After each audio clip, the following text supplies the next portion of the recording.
Good morning. Today we're going to be reading through Chapter 6 of Sherlock Holmes' first story, which is a study in Scarlet. But we're not just going to be reading the words, we're going to be talking about interesting vocabulary, interesting expressions. So if you're watching this live with me right now, you can ask questions. What does this mean? What does that mean? Explain this, explain that. So I encourage you to do that. That's the whole point of doing this. If you don't ask questions, I'll just stop sometimes and talk about some interesting words and vocabulary that I think could be interesting for you. And if you are interested in improving your accent, your pronunciation, then you should stay till the end, because when we finish the chapter, the video does not stop. It continues, and we do some fluency exercises which focus on intonation and accentuation and pronunciation. And we have live volunteers, so you can learn from their mistakes and you can practice along with them. It's a lot of fun. So don't go away. And if you want to volunteer, just join my Discord server. There's a link in the description. The rule is the first two people to volunteer once this video starts are the two people who we select. And do we have any? Let me see. And we've already got Alex and Pachu. So we've already got our two volunteers. Good morning, Alex. Good morning, Pachu.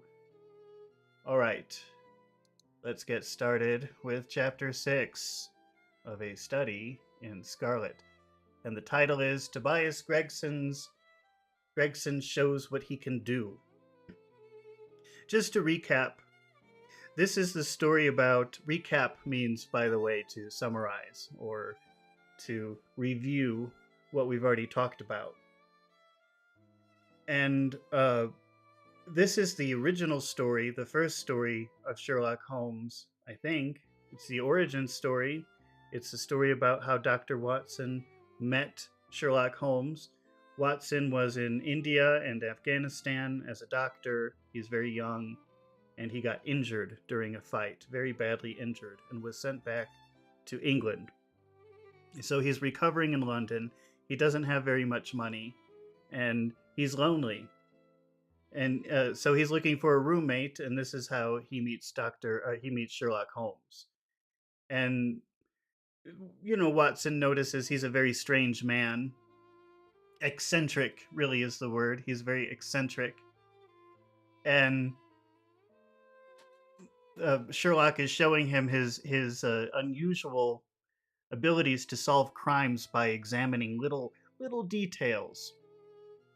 And then they get the opportunity to prove it because somebody comes and asks for his help. There was they found a dead man in an abandoned house.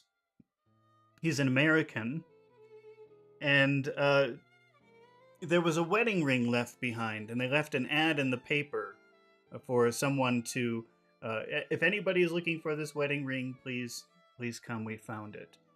And someone came and claimed the ring, an old woman, a very, very old woman, and Sherlock Holmes followed her when she left. And actually, the way that she left, let's say she took a cab. She took a cab, and Sherlock Holmes, this is a horse, not a car, jumped onto the back of the cab. But then when they arrived at the destination, when the cab driver opened the door to let the lady out, she wasn't there. Nobody saw her leave. So somewhere between the time she got the ring and got in the cab and when they arrived at the destination, she had disappeared. And I think that's where we left off. So let's see what happens. The papers the next day were full of the Brixton mystery, and as they termed it. To term something is like to give something a name or a phrase. So this whole situation of finding the dead American in an abandoned home is called the Brixton mystery, because I guess the area where the house was is called Brixton. Each had a long account of the fair, and some had leaders upon it in addition. There was some information in them which was new to me. I still retain in my scrapbook numerous clippings and extracts bearing upon the case. Here is a consideration of a few of them. Let me show you what a scrapbook is. Scrap just means like a piece of garbage, really. And a scrapbook is a collection of little pieces of paper. So before you had computers and television and movies, people would cut out pictures from the newspaper, or they would collect little things like letters that people had written them, little pieces of scrap. Scrap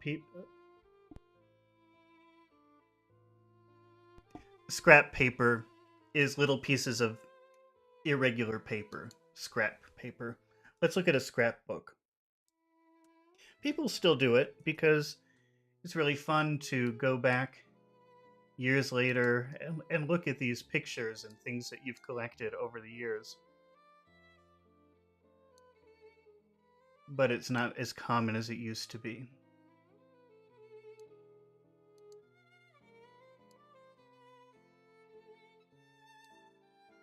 So these are examples of scrapbooks. So, if you have a wedding, maybe you would have a scrapbook for your wedding. It might include like pictures and invitations and little notes and maybe pieces of wrapping paper from the presents, all kinds of things.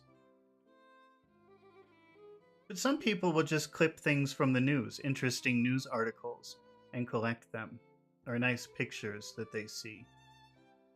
This is a scrapbook, sort of a book of memories.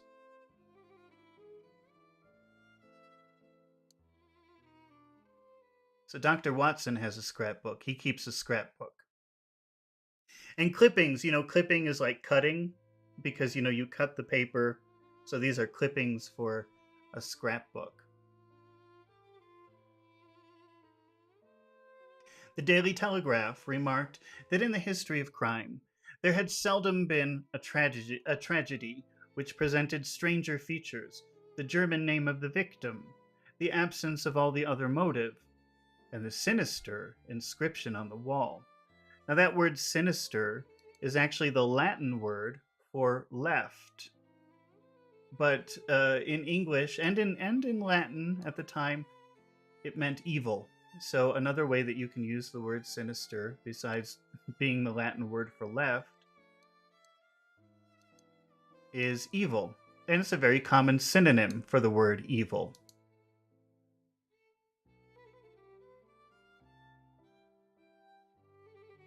The German name of the victim, the absence of all other motive. Pachu says, can we do a summarization of the chapter? Of chapter-wise? Do you mean, can we summarize each chapter? I think I just did a little bit. I hope my little summary helped you, Pachu.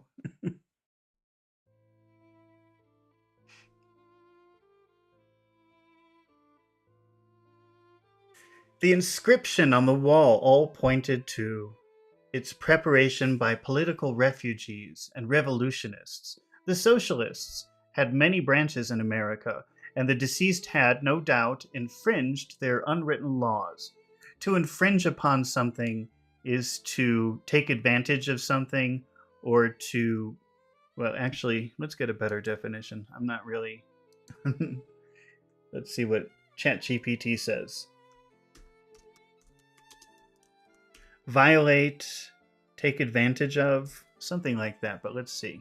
Let's get a clearer definition of that.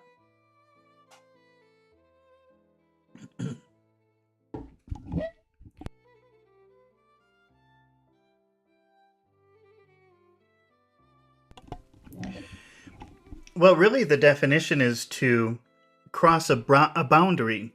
And if you think about it, it makes sense, because fringe is the edge of something. So if you infringe upon something, you're crossing a boundary, and it's not a positive word. If you infringe on your friends, it means you're taking advantage of them. They like to do you favors. But if you ask for too many favors, that's an infringement. It's taking advantage. You're crossing a boundary. If you infringe upon the law, you're crossing the boundary from legal to illegal. That makes sense that I would think taking advantage, because when you're infringing on something, it's kind of like you're sneaking past it, or you're doing it in a very small, sneaky little way.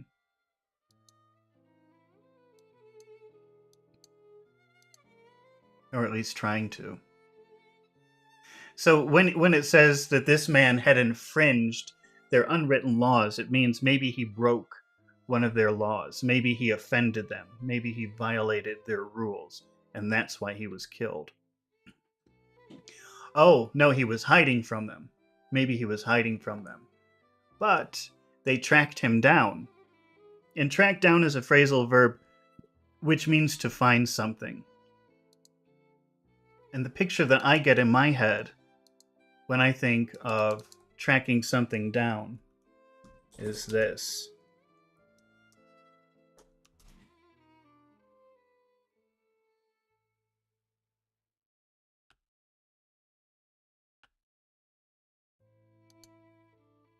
You know, the police use dogs to find, I don't know, drugs, criminals, whatever. And you would call these tracking dogs. They're tracking something. They're tracking something down. The tracking down really means what this dog is doing. This dog is tracking someone down or something down. It means to find something like a dog in this way. So what Watson is saying is maybe he was part of a socialist group in the US, and somehow he broke their rules, so they were angry with him, and they were trying to find him. And finally, they found him. Finally, they tracked him down like a dog.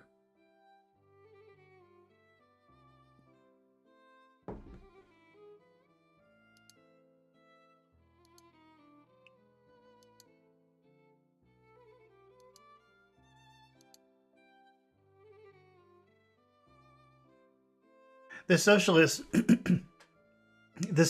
had many branches in America.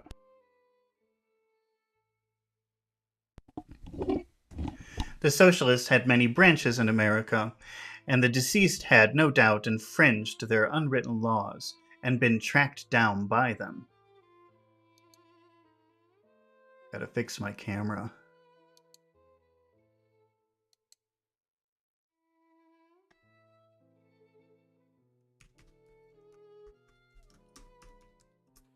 There we go. All right.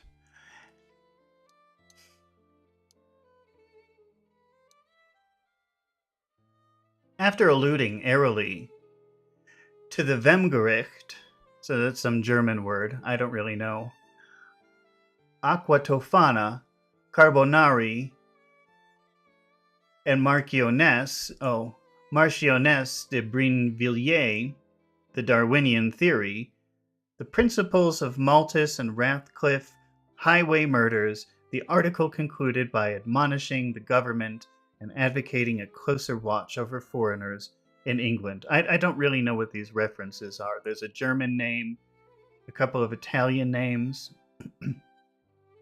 and a French name.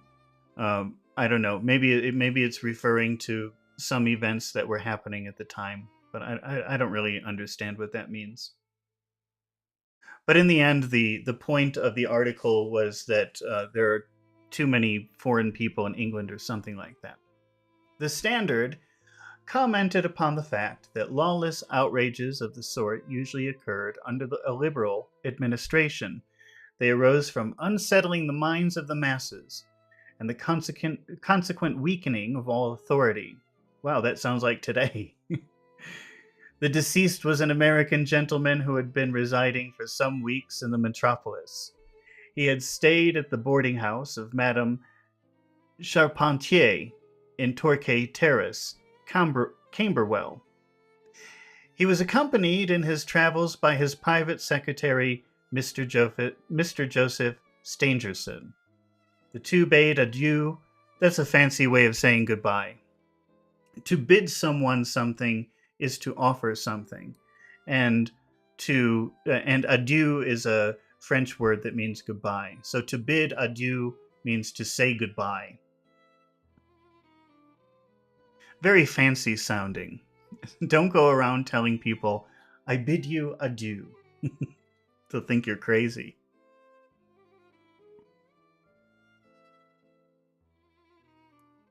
The two bade adieu, said goodbye to their landlady upon Tuesday.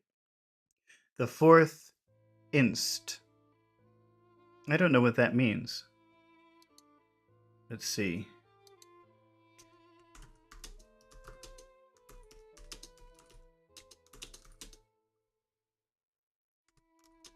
I'm just asking ChatGPT. What does the 4th, in the context of the 4th inst, what does inst mean? I guess it means instant, but I still doesn't really make sense.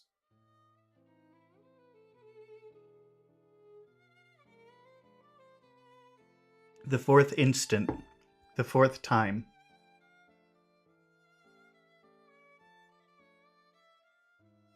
It was an abbreviation that they used a long time ago. I guess it's not so common now.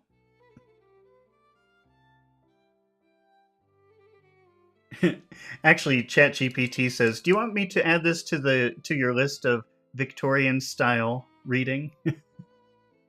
So it must be a very Victorian thing, meaning in the 1800s mostly.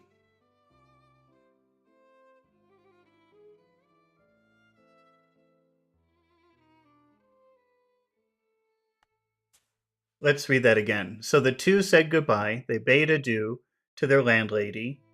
The landlady, if it's a woman if you're renting a room or renting an apartment, and the person who you pay the money to, the owner of the establishment, if it's a woman, it's called a landlady. If it's a man, it's called a landlord. So this is the woman to whom they pay rent. So they said goodbye to their landlady upon Tuesday, the 4th inst, so that means the 4th time, and departed for Euston Station with an avowed intention. To avow is a promise. So an avowed intention means they made a promise of catching the Liverpool Express. They were determined. They had a strong determination to catch the Liverpool Express. They were afterwards seen together upon the platform.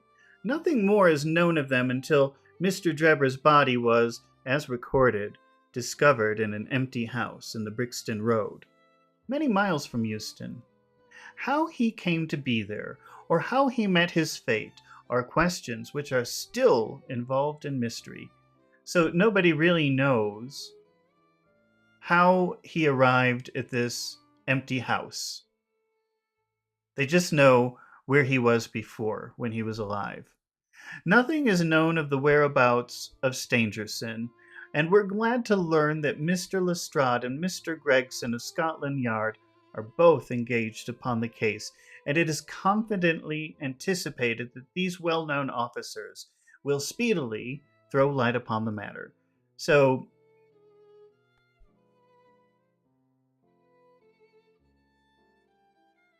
everyone thinks that they're going to find Stangerson.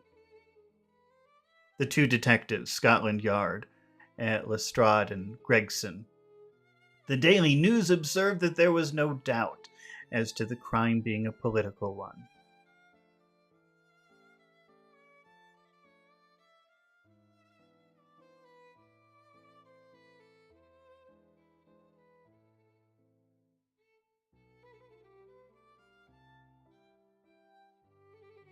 Despotism and hatred of liberalism, which animated the continental governments, had the effect of driving to our shores a number of men who might have made excellent citizens were they not soured by the recollection of all they had undergone. Well, I think that they're saying that the activities, when you say on the continent, that always means continental Europe. So even though the UK is part of Europe, maybe some people say it's not, but um, they always refer to the rest of Europe as the continent.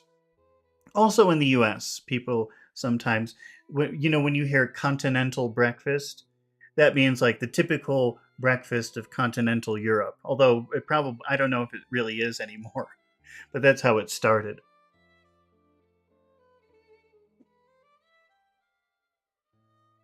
So whenever you hear someone refer to the continent, they're almost definitely talking about Europe, continental Europe.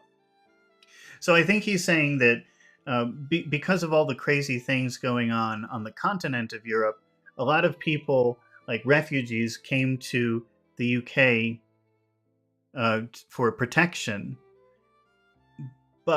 And they probably would have been really good citizens, but their lives were so crazy uh, on the continent that there was no possibility of them being good people now, because their minds had already formed into a different way. Among these men was a stringent code of honor. Stringent means very strict.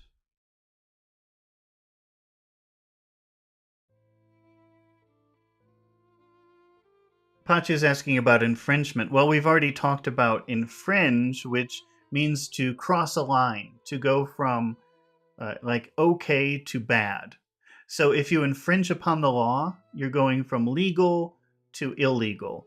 If you infringe upon your friends, you're taking advantage of their friendliness inappropriately. You're crossing a bad line. You're going from good to bad. Fringe means edge. And if you infringe, you're crossing the line. You're crossing the edge. You're moving from something okay to something bad, usually. So an infringement is a violation, like a violation of the law or a violation of somebody's good intentions.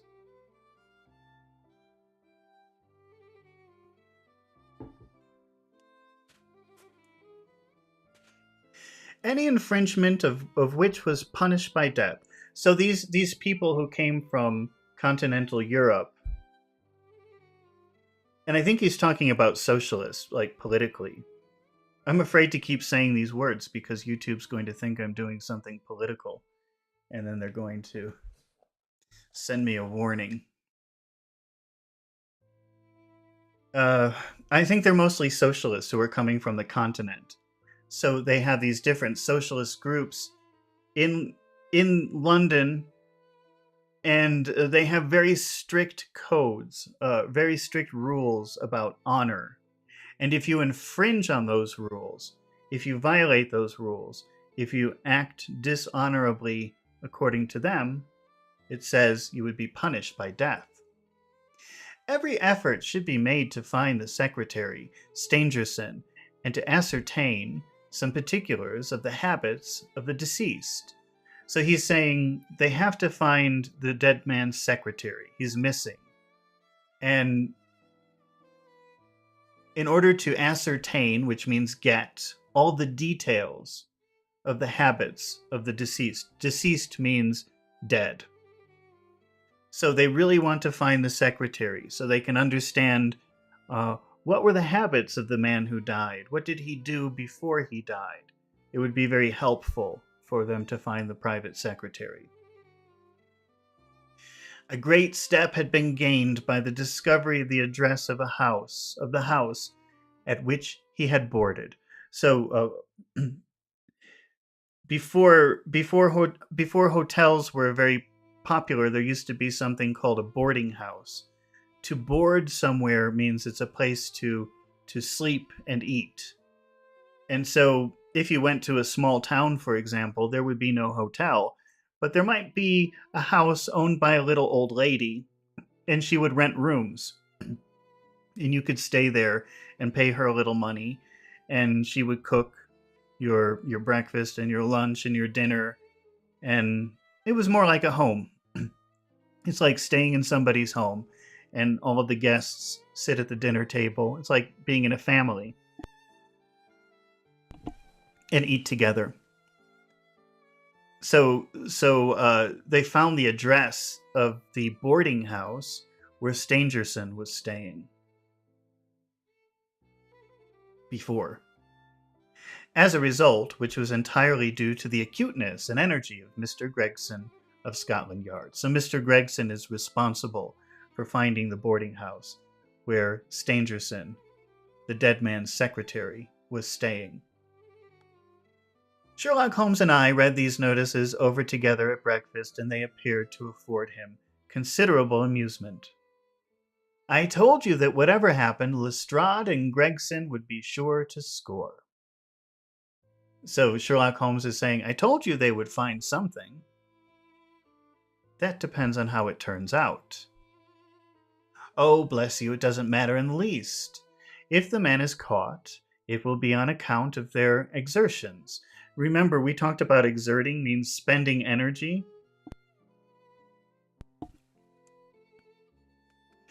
So their hard work. Exertion could be another word for hard work. Exert means spend all of your energy.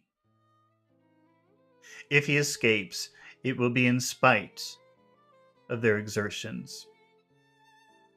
So he's saying if he escapes, it will be in spite of their hard work.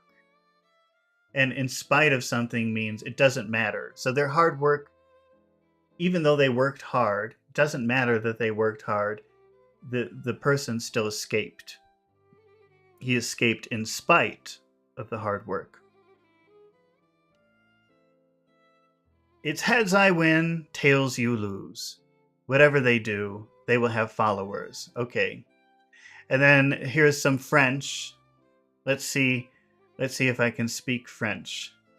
Il se trouve toujours un plus ceux qui l'admirent. Something find always more. I can't. Let's see. I'm trying to translate it, but I just don't. I haven't used French in a long, long time. Let's see. Let's translate it.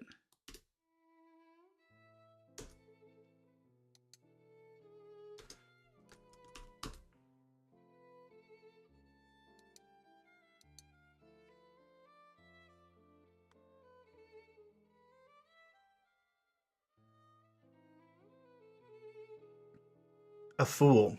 Okay. A fool finds a bigger fool who admires him. So that's a French saying that an idiot always finds a bigger idiot to admire them.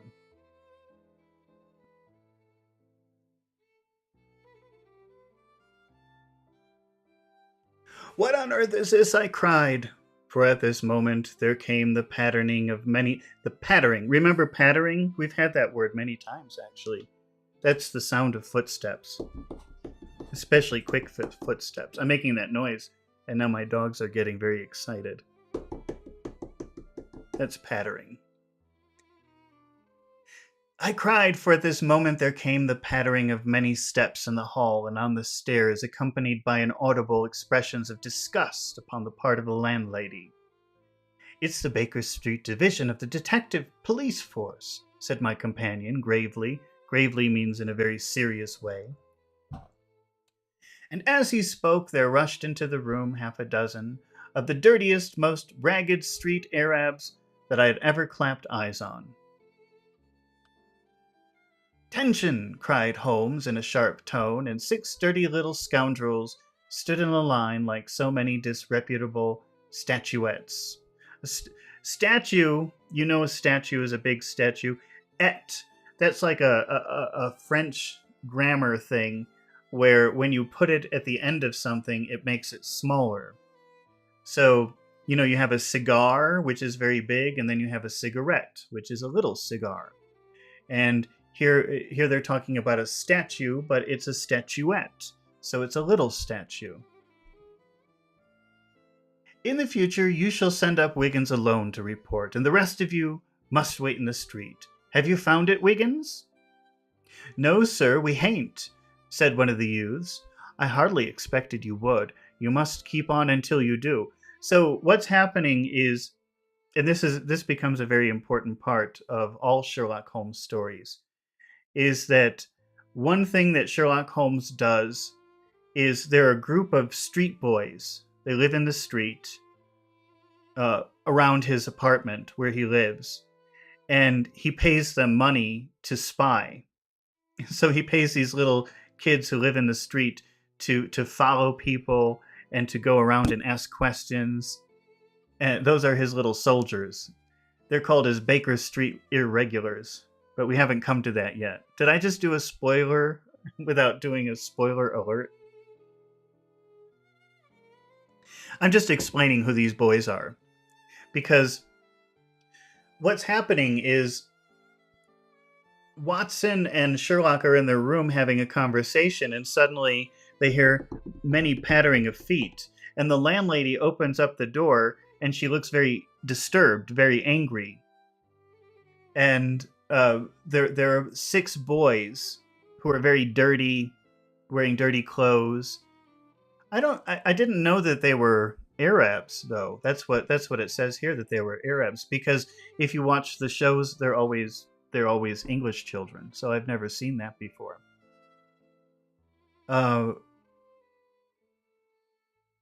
So when they come in, first of all, Sherlock says, "From now on, only one of you comes in."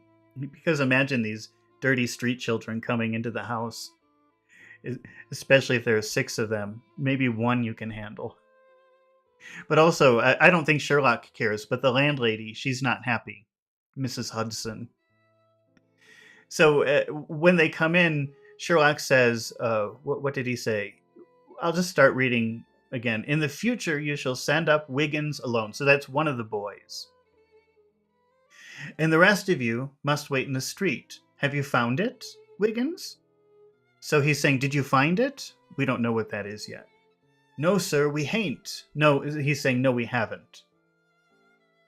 Said one of the youths, "I hardly expected you would. You must keep on until you do." And that means you must continue. We've seen that word "on" meaning continue many times. This time, keep on. That means continue doing what you're doing. You must keep on until you find it. You must continue until you find it. "Here are your wages." So he's giving them a little bit of money. Wages is money. He handed each of them a shilling. A shilling is some kind of coin. "Now off you go, and come back with a better report next time." He waved his hand, and they scampered away. That's like running. They ran away, down the stairs like so many rats. And we heard their shrill voices next time in the street.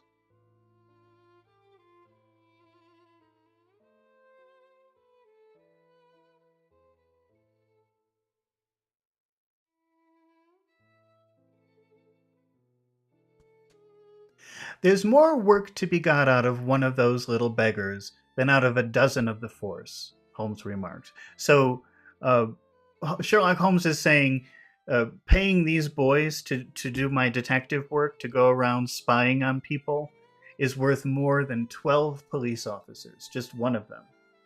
Holmes, "The mere sight of an official-looking person seals men's lips. To seal something means to close it very strongly. These youngsters, however, go everywhere and hear everything. They are as sharp as needles, too. All they want is organization." To be sharp means to be very intelligent, to pay very close attention to things, to notice many details. If somebody is sharp, you could, if you call somebody sharp, you could be calling them smart, among other things. It could also mean handsome. "Oh, you look sharp today." That means you look handsome. You look dressed very nicely. "Is it on this Brixton case that you are employing them?" I asked. "Yes, there's a point which I wish to ascertain." Remember, ascertain is a fancy word for get or receive, something like that. "It's merely a matter of time. Hello? We're going to hear some news now with a vengeance. Here's Gregson coming down the road with a beatitude written upon every feature of his face. Bound for us, I know. Yes, he's stopping. There he is." There was a violent peal at the bell, and in a few seconds a fair-haired detective came up the stairs 3 steps at a time and burst into the sitting room. "My dear fellow," he cried, wringing Holmes's unresponsive hand. We've seen that word wringing before. Like, imagine if you have wet clothes and you do this to get the water out. That's wringing your clothes. And that's W-R-I-N-G. Wringing. So to wring someone's hands would be to grab their hands or do something like this with their hands. "My dear fellow," he cried, wringing Holmes's unresponsive hand, "congratulate me. I've made the whole thing as clear as day." A shade of anxiety seemed to cross my companion's expressive face. "Do you mean that you're right on track?" he asked. "The right track." "Why, sir, we have the man under lock and key, and his name is Arthur Charpentier, sub-lieutenant in Her Majesty's Navy," cried Gregston pompously. Pompously means very proudly, very arrogantly. It's a very negative word. It means you're acting like you're the best, the smartest, the most wonderful. Very proud. Rubbing his fat hands and inflating his chest. Inflating means making it big. So he's very proud. "We've got him." And he's so confident that he's right. Sherlock Holmes gave a sigh of relief. Sighing is but a sigh of relief is whew. Then relaxed into a smile. "Take a seat. Try one of these cigars," he said. "We're anxious to know how you managed it. Will you have some whiskey and water?" "I don't mind if I do." That's a nice way of, when someone offers you something, a cigar, some whiskey, you say, "I don't mind if I do." It's a polite way of accepting what somebody is offering you.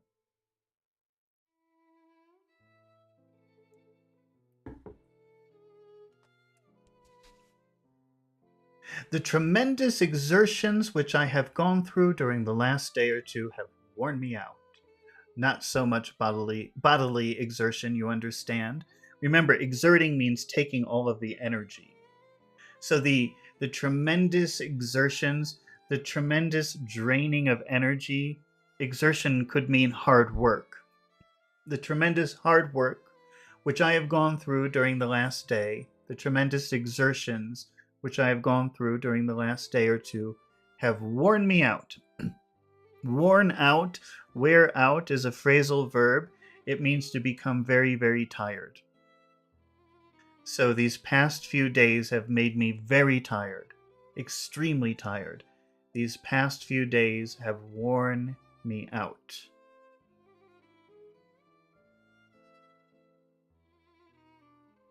And then he says, not so much bodily exertion.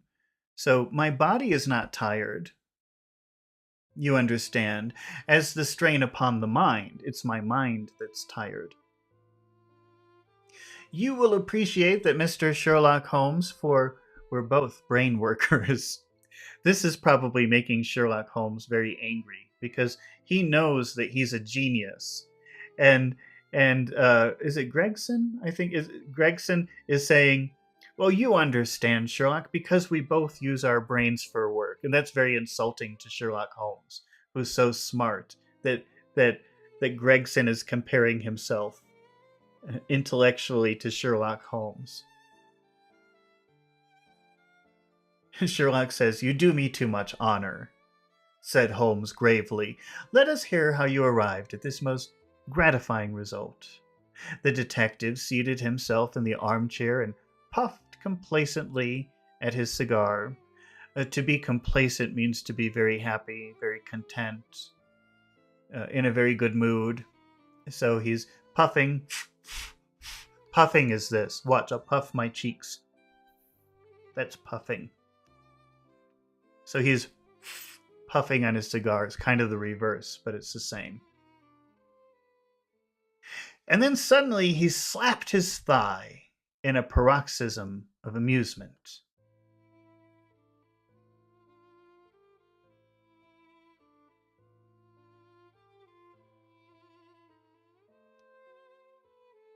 The fun of it is, he cried, that fool Lestrade, who thinks himself so smart, has gone off upon the wrong track altogether.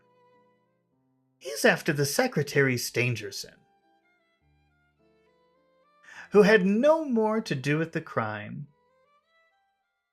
than the babe unborn. I have no doubt that he has caught him by this time. So Sherlock and Watson are thinking the most important person to find is Stangerson, the dead man's secretary. And so Gregson is sort of making a fool of himself, thinking that he caught the murderer, and it has nothing to do with the secretary. So he's sort of exposing himself as being very ignorant as to what they should be looking for. The idea tickled Gregson so much that he laughed until he choked. So Gregson is thinking, oh, Lestrade, that idiot, I'm better than him, I'm smarter than him, I found the murderer, when actually he hasn't. And Lestrade is right to go looking for this other person. And how did you get your clue? Ah, I'll tell you about it, of course, Dr. Watson. This is strictly between ourselves. The first difficulty with which we had to contend with was the finding of this American's antecedents. Ante means before, and seed doesn't. Maybe it means like pass, or I think it means like pass. But antecedents mean the people before. But let's just check. I'm not really happy with my fake definition here. Antecedent, meaning and origin. Let's see.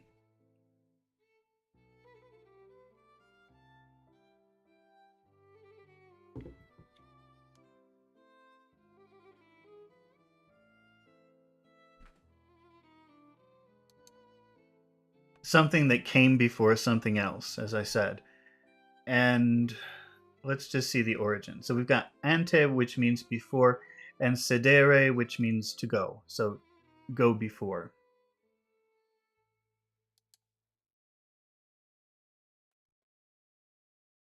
The people who came before him.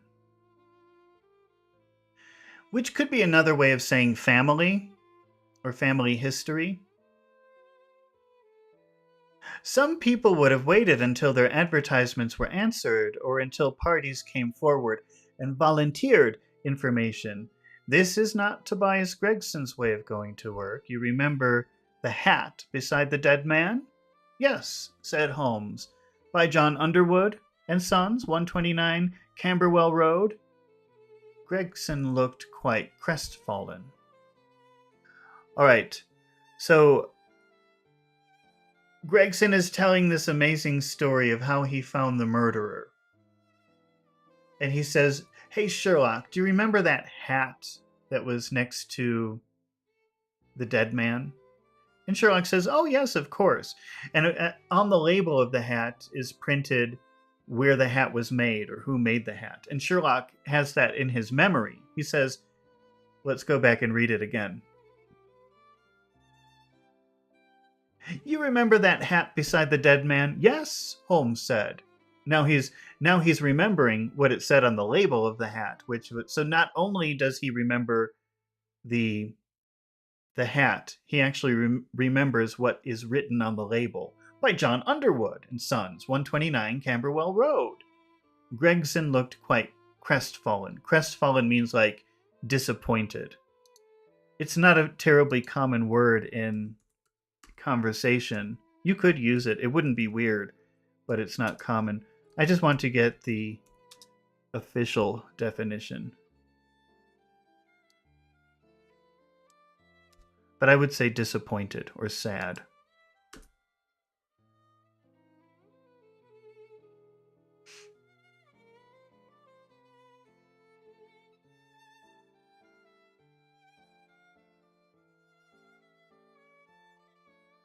disappointed, discouraged. Gregson's very proud of himself. He thought, I found this clue from the hat, and nobody noticed the hat.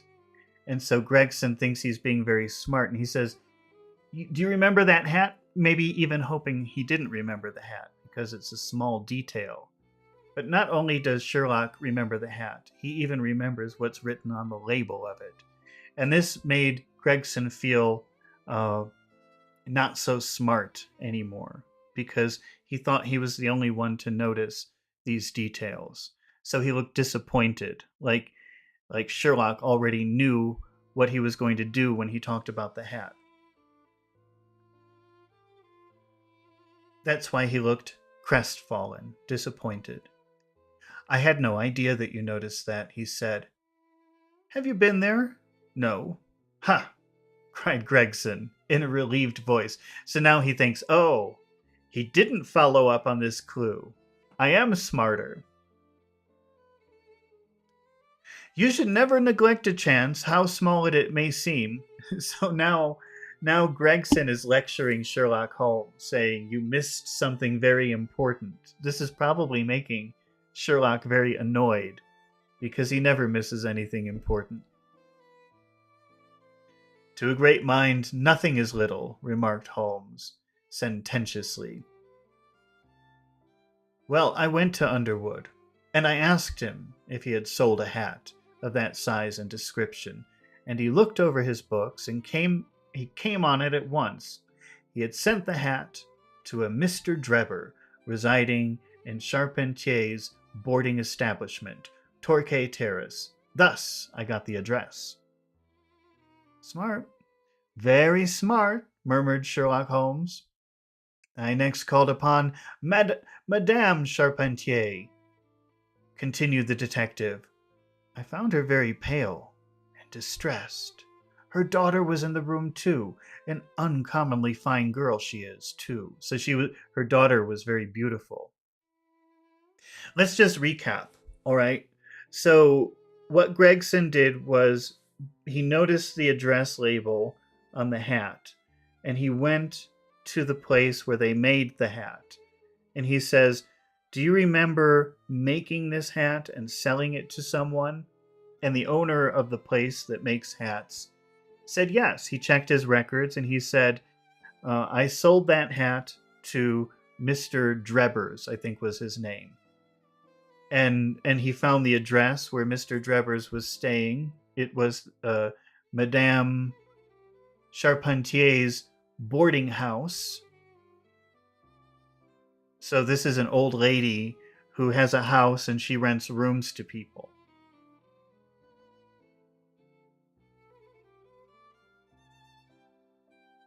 And so Gregson went there to visit her, and she has a daughter who's very pretty.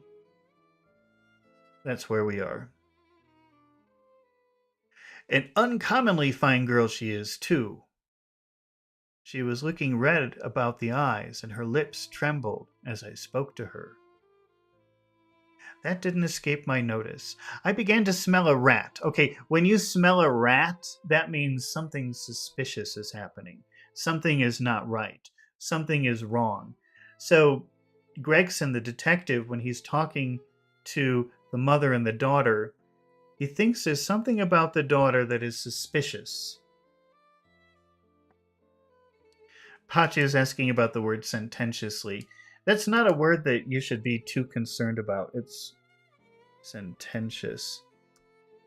Usually when you see that word sent, S-E-N-T, in some form, it's something to do with thinking. So my guess is it means he looked like he was thinking. But let's see. Let's see if I'm right. I'm just guessing. It's not a word that you would use ever in conversation. Maybe if you're writing a fictional book, you might think about using that word. But even then, probably not. It's a pretty obscure word. Wise, serious, moralizing. Let's see what the origin is. I think it has something to do with thinking.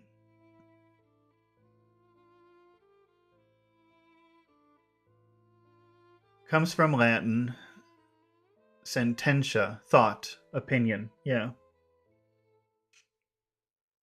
Related to words like sentence and sentiment.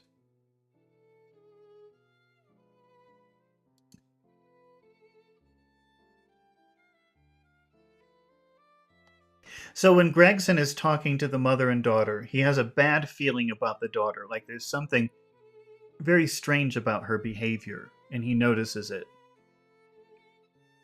And so he smells a rat. He smells something suspicious. Something is wrong.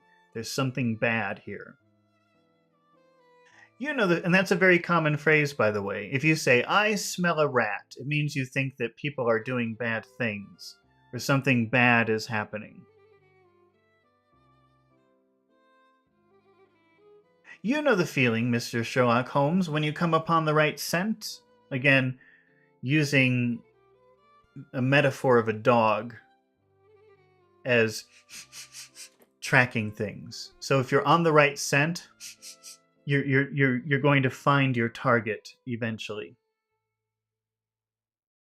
Have you heard of a kind of thrill in your nerves? Have you heard of the mysterious death of your late boarder, Mr. Enoch J. Drebber of Cleveland? I asked. The mother nodded. She didn't seem able to get out a word. The daughter burst into tears. I felt more than ever that these people knew something of the matter. At what o'clock did Mr. Drebber leave your house? For the train, I asked. You wouldn't in normal English say at what o'clock. You would say at what time. This is Victorian English, sometimes a little bit weird. At 8 o'clock, she said, gulping in her throat. Gulping is, it's that sound in your throat when you're drinking. So when people are nervous, they swallow sometimes, and that's gulping. To keep down her agitation. Let's read that again. At 8 o'clock, she said, gulping in her throat to keep down her agitation. His secretary, Mr. Stangerson, said that there were 2 trains, one at 9:15 and one at 11. He was to catch the first. And was that the last which you saw of him? A terrible change came over the woman's face, and as I asked the question, her features turned perfectly livid. Livid is, in contemporary English, when you say livid, it means extremely angry.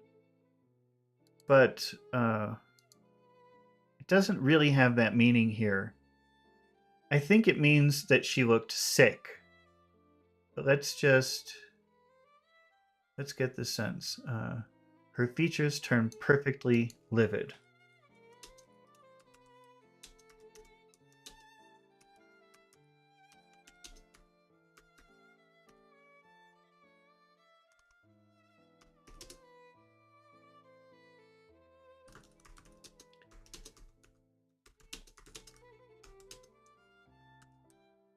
Let's see.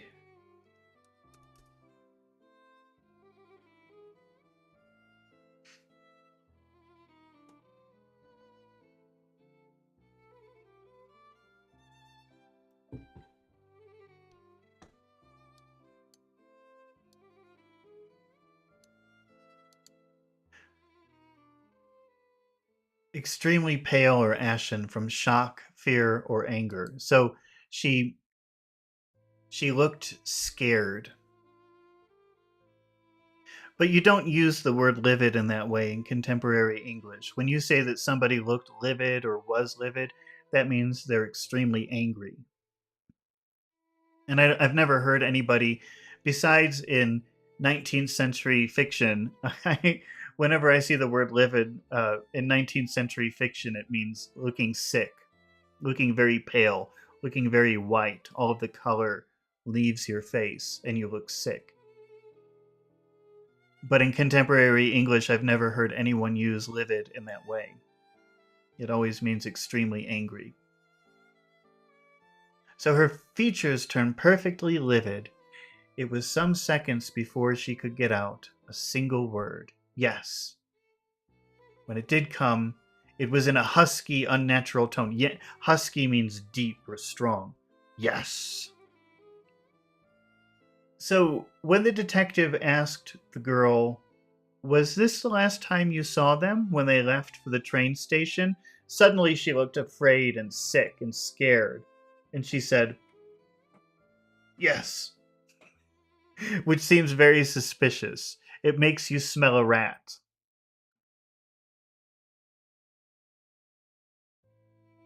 There was silence for a moment, and then the daughter spoke in a calm, clear voice. "No good can ever come of falsehood." So she's saying, if I lie, that's never good. It doesn't matter the reason. Whenever you lie, that's always very bad. "No good can ever come of falsehood, mother," she said. "Let us be frank with this gentleman." So the daughter is telling the mother, don't lie to the police officer.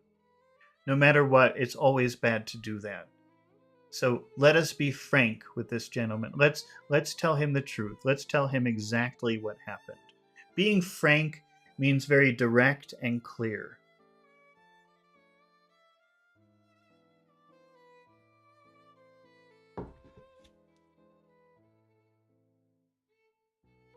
We did see Mr. Drebber again. "God forgive you," cried Madame Charpentier, throwing up her hands and sinking back in her chair. "You've murdered your brother." "Arthur would rather that we spoke the truth," the girl answered firmly. So for some reason, the girl saying, "Yes, we did see them again," makes the mother think that now her son will be killed. "You'd best tell me all about it now," I said. "Half confidences are worse than none." Okay, one meaning of confidence means sharing secrets. I know that you know the word confidence and it means, oh, I can do it. I'm very strong and powerful and capable. That could be confidence.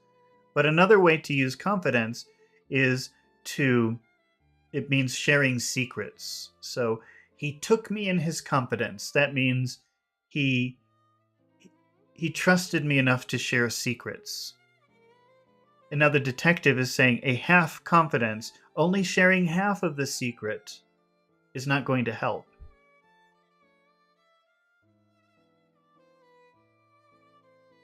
Half confidences are worse than none.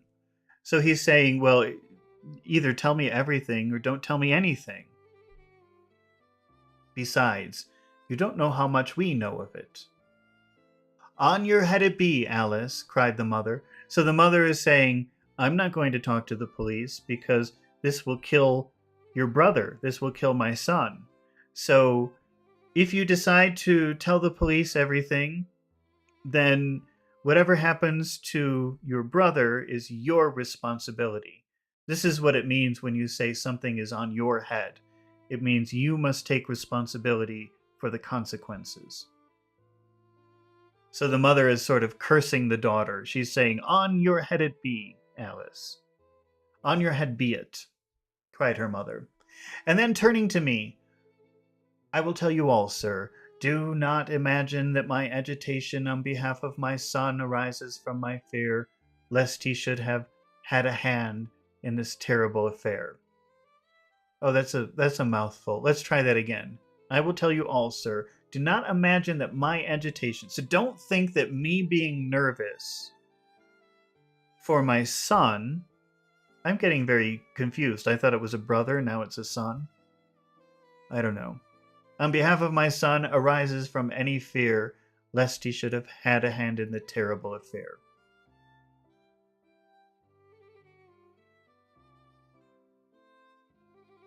So don't be mistaken that I'm nervous because my son... Oh, she's saying, I'm not afraid. Maybe it's the mother talking. I thought it was the daughter. So the mother is saying, don't think I'm trying to protect my son. I don't think he did anything wrong. He was not involved in this crime. But what I'm afraid of, that's not what I'm afraid of. That's what she's saying. You know, we've talked about that word lest before. If you put that word lest in front of a phrase, whatever follows lest means this is what I'm afraid of. So I'm not worried that he had anything to do with this murder. And then she says he's utterly innocent of it. My dread. So, and we've talked about the word dread many times. Dread is when you anticipate or you think something horrible is about to happen. So if you say, I dread going to work, that means I know when I go to work, things will be horrible.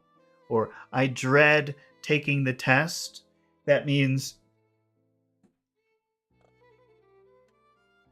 I know that when I take the test, something horrible is going to happen. I'm going to fail. The questions will be too hard. So she's naming her dread. She's naming the thing that she's afraid of. However, that in your eyes and the eyes of others, he may appear to be compromised. That, however, is surely impossible. His high character, his profession, his antecedents would all forbid it. So she's saying,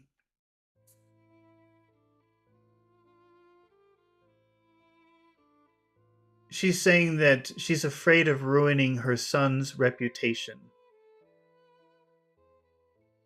That by talking about what they know, it will somehow involve her son, and it's going to ruin his reputation, even though he's innocent. And she's saying, I know he's innocent because of his good character, because of his professional work, because of his ancestors. It's impossible for him to do something horrible. Your best way is to make a clean breast of the facts, I answered. Depend upon it. If your son is innocent, he will be none the worse. Perhaps, Alice, you'd better leave us together, she said, and her daughter withdrew. That means the daughter left. Now, sir, she continued, I had no intention of telling you all of this, but since my poor daughter has disclosed it, I have no alternative. Having once decided to speak, I will tell you all without omitting any particular. So the mother is saying, I never wanted to tell you any of this. The only reason I'm telling you this is because my daughter has a big mouth. But since I'm going to tell you the whole story, I will tell you the truth. I won't omit anything. I won't leave anything out.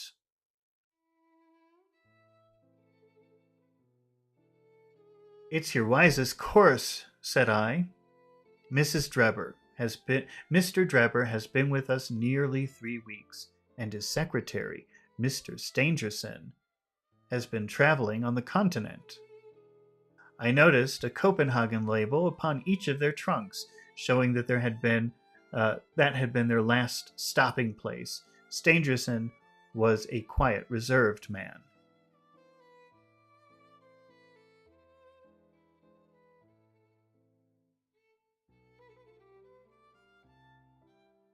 His employer, I'm sorry to say, was far otherwise.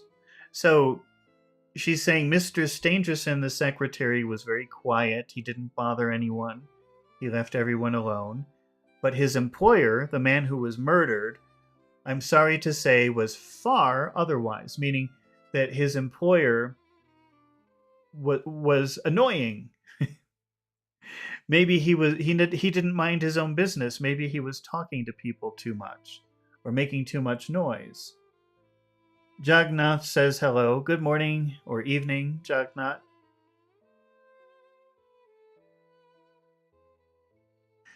He was coarse in his habits. Coarse means rough. So he didn't have good manners. He wasn't very good in public. And brutish in his ways. He used strength and power instead of manners and politeness. The very night of his arrival, brute is kind of the way a bully acts. So if you call someone a brute, they're really kind of a bully. That's another way of saying a bully. So he had very bad manners in public, and he was a bully. He was coarse in his habits and brutish in his ways. The very night of his arrival, he became very much the worse for drink, and indeed, after 12 o'clock in the day, he could hardly ever be said to be sober. So, let's read that again. The very night of his arrival, he became very much the worse for drink. So the night that he arrived at the boarding house, he got very drunk. And indeed, after 12 o'clock in the day, he could hardly ever be said to be sober. So, by 12 o'clock in the afternoon, he was always extremely drunk. Which is extremely shocking, because you're not really supposed to drink until after 5 o'clock. Jognot is asking about the word plaque. I haven't noticed that word yet. Are you jumping ahead of me? Well, here, I'll show you a word. I'll show you the word plaque. A plaque is a sign. It's usually a metal sign. But I'll show you some examples.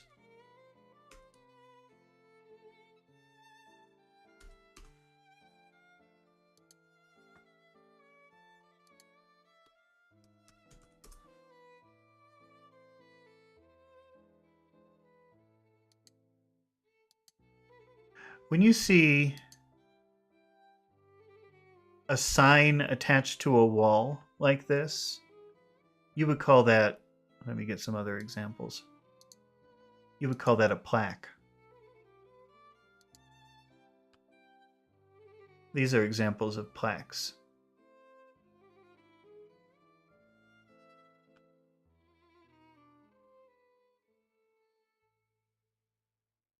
So it's a sign. It's usually attached to a wall or a door. But you can see here, for example, this is a plaque, and it's attached to a post.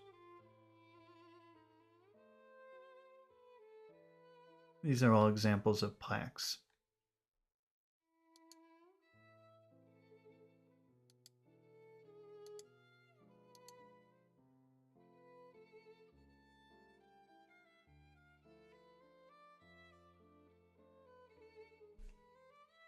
The very night of his arrival, he became very much the worse for drink. He got really drunk.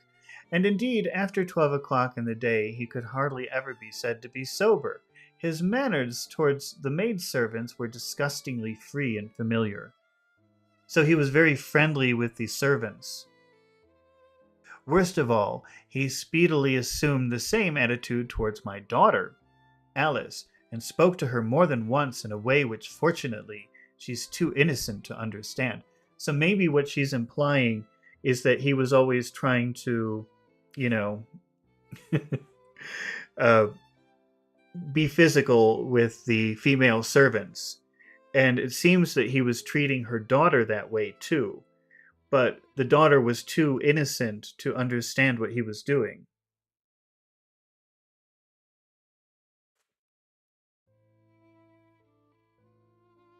Jognot says plaque means abundance or trace.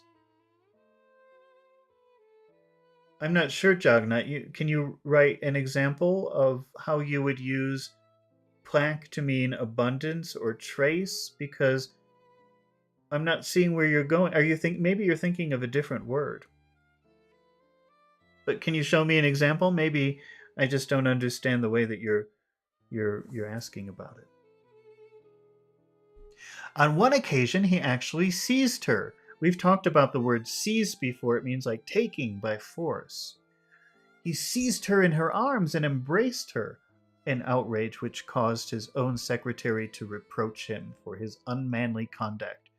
So the man grabbed the daughter, very inappropriate, and even his employee, his secretary, said, "Stop it. That's wrong. That's admonishing someone." When you tell reproaching. That's reproaching someone. We're going to practice the word admonish today. I was thinking that this would be a perfect time to use admonish. That means you're bad, don't do that.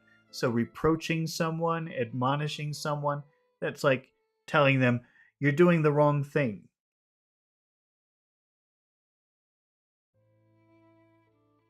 Jognot says, I have plaque food.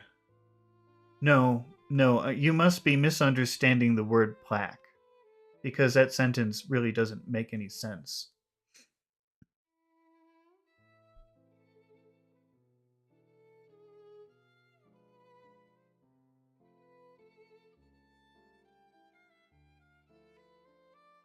But why did you stand all of this? I asked. I suppose that you can get rid of your boarders when you wish. So the detective says, well, why did you tolerate it? Why did you let him do that? You can tell him to leave right away. Mrs. Charpentier blushed, so that means her face turned red because she was embarrassed. Mrs. Charpentier blushed at my pertinent question. Pertinent means intrusive or rude. Would to God that I had given him notice on the very day that he came, she said. But it was a sore temptation. They were paying £1 a day each. £14 a week. And this is the slack season. So the woman is saying, well, I should have told him to go, but they were paying a lot of money. And this is the slow season, so I needed the money.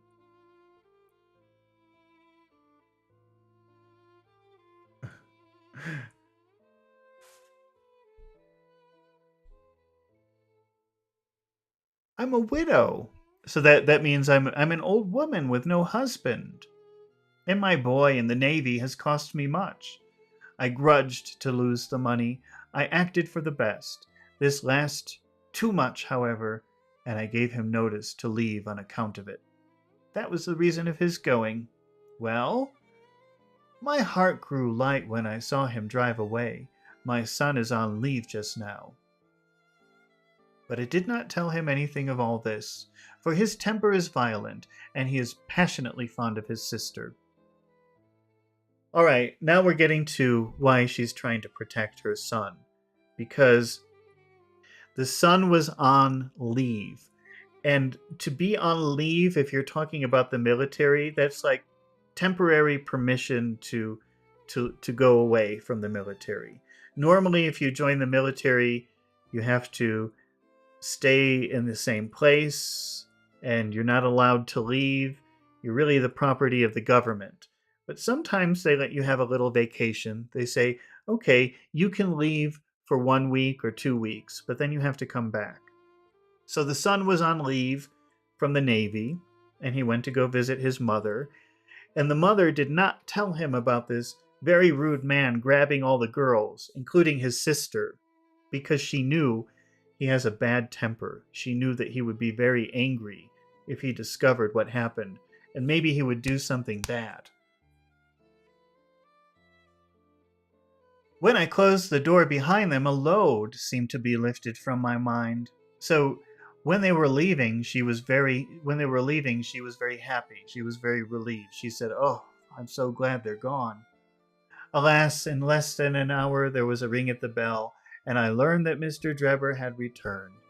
He was much excited, and evidently worse for drink. So they were going to the train station to leave, and she was very happy about that. But 1 hour later, he returned, and he was very excited and extremely drunk. And he forced his way into the room where I was sitting with my daughter.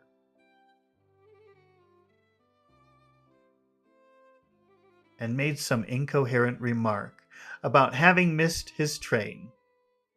To be incoherent means it doesn't make any sense. It's not connected. It was confusing because it didn't make any sense.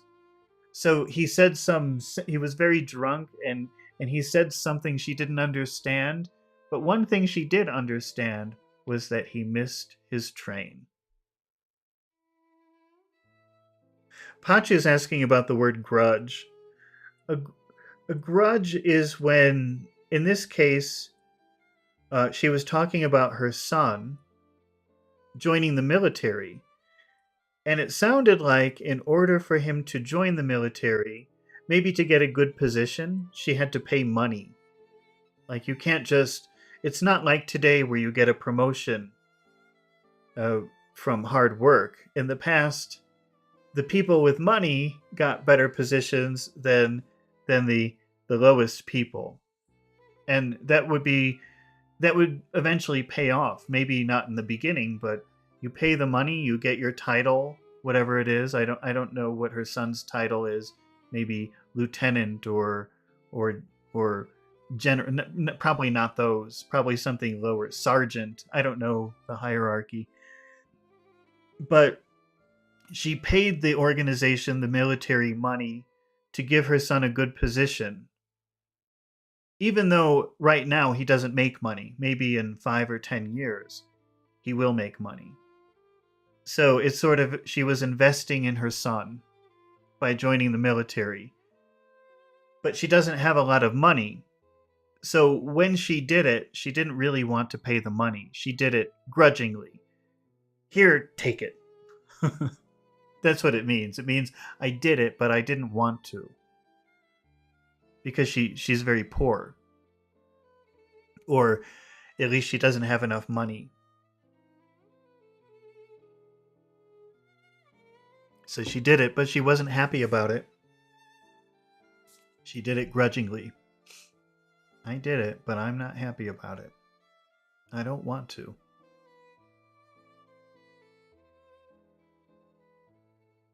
He turned to Alice and before my very face proposed to her that she should fly with him. I don't know what they mean about fly here because there were no airplanes back then, but I guess it means run away with him. So right in front of her mother, he said, "Come on, let's go, run away with me." Very shocking thing. You're of age. That means you're old enough to make your own decisions. Your mother can't tell you what to do. You're of age, he said, and there's no law to stop you. I have money enough and to spare. Never mind the old girl here. So he's saying, forget about that old lady, your mother. Come with me. I've got money. You shall live like a princess.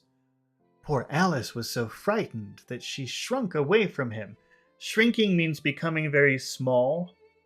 And shrinking away from somebody, that's a phrasal verb. That means like going like this, making yourself very small because you're afraid. So she shrank away from him when he said that. But he caught her by the wrist and endeavored to draw her towards the door. Endeavor is a fancy word that just means try. So he tried to draw her. He tried to pull her towards the door. He endeavored to draw her towards the door. I screamed, and at that moment my son Arthur came into the room. What happened then, I do not know.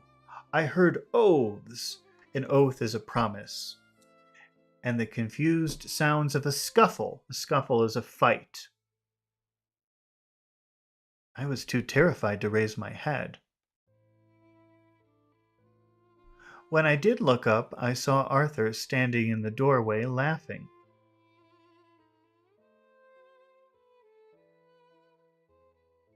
With a stick in his hand. I don't think that the fine fellow will trouble us again, he said. I'll just go after him and see what he does with himself.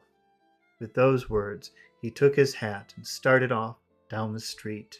The next morning, we heard of Mr. Drebber's mysterious death.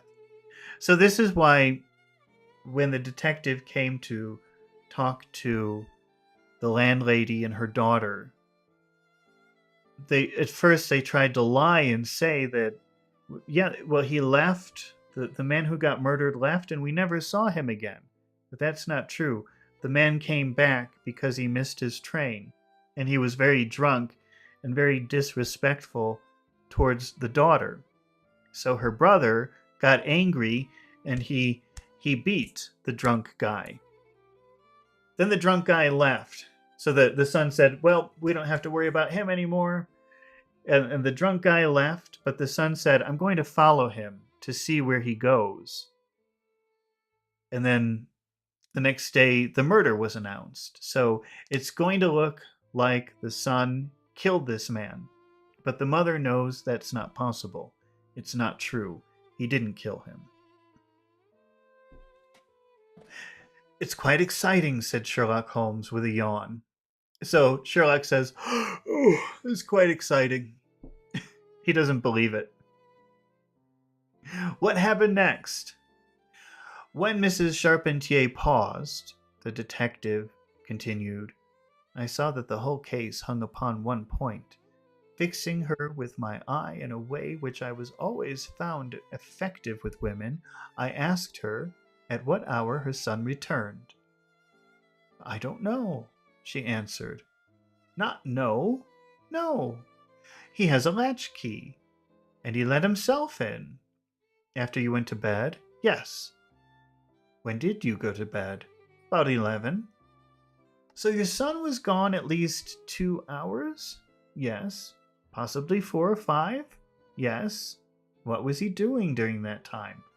I do not know, she answered, turning white to her very lips. Of course, after that there was nothing more to be done. I found out where Lieutenant Charpentier was, took 2 officers with me, and arrested him. When I touched him on the shoulder and warned him to come quietly with us, he answered, us as bold as brass.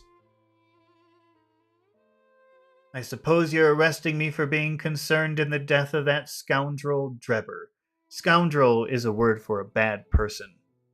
A person who does bad things. We had said nothing to him about it, so that his alluding to it had a most suspicious aspect. So they're saying, when we found him, we grabbed him, and he said, oh, you want me because of the murder. And this makes it look even more suspicious, because they didn't mention any murder before. And then Holmes says, very suspicious. He still carried a heavy stick, which his mother described him as having with him when he followed Drebber.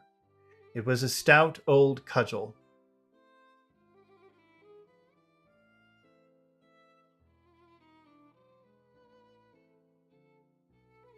What's your theory then? Well, my theory is that he followed Drebber as far as Brixton Road. When there, a fresh altercation arose. So the theory is that he followed Drebber to Brixton Road, and when he arrived there, a fresh altercation arose. Altercation is another word for fight. So a new fight happened when they arrived at Brixton Road. In the course of which Drebber received a blow. A blow is a hit from the stick, in the pit of the stomach perhaps, which killed him without leaving any mark. The night was so wet that no one was about. So it was raining so much there were no witnesses. There was nobody there, nobody about, nobody around. So Charpentier dragged the body of his victim into the empty house. As to the candle and the blood and the writing on the wall and the ring, they all may be so many tricks to throw the police on the wrong scent.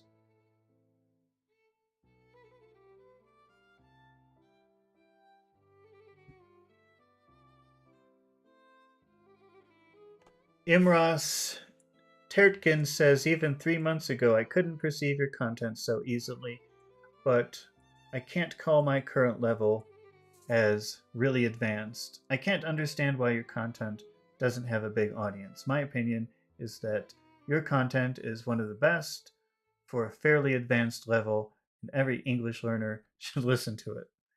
Oh, Imros, thank you very much. Help me out. Subscribe. Press the like button. That's all we can do. Leave comments. All of that, I guess, helps. And of course, watch and share. But besides that, I'm lost in the YouTube algorithm somewhere. But thank you. It's always nice to hear good comments. Sometimes I think, oh, maybe this is just for a few people. Nobody really likes this except for a handful of people. Which is okay, I guess. But it would be fun to have a bigger channel. Well done, said Holmes in an encouraging voice. Really, Gregson, you're getting along. We shall make something of you yet.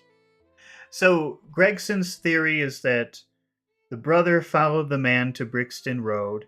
They had another fight where he accidentally killed him, or maybe on purpose. And then the brother took the man into the abandoned house.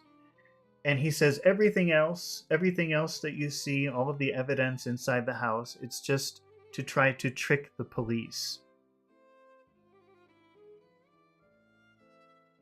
The young man volunteered a statement in which he said that after following Drebber some time, the latter perceived him and took a cab in order to get away from him. On his way home, he met an old shipmate and took a long walk with him. On being asked where this old shipmate lived, he was unable to give any satisfactory reply. I think the whole case fits together uncommonly well. What amuses me is to think of Lestrade, who has started off upon the wrong scent. I'm afraid he won't make much of why. Why, by Jove, here's the very man himself. And it was indeed Lestrade. So Lestrade is arriving as they're talking about him. When that happens, you say, speak of the devil. So you could say, if you're talking about Lestrade and he enters the room, you say, oh, speak of the devil. That means we were just talking about this devil, and now it has appeared. Speak of the devil. That's a very common expression. The assurance and the jauntiness which generally marked his demeanor and dress were, however, wanting. So when Lestrade arrived, he didn't seem happy, jaunty, and his demeanor, the way he looked, his body language and dress were wanting. That means something is missing. Usually he's happier. Usually he looks better. Now he is wanting, meaning he doesn't have those qualities today. They're missing from him. His face was disturbed and troubled, while his clothes were disarranged and untidy. He had evidently come with the intention of consulting with Sherlock Holmes, for on perceiving his colleague, Lestrade had come because he wanted to talk to Sherlock Holmes. What do you think? I have some ideas.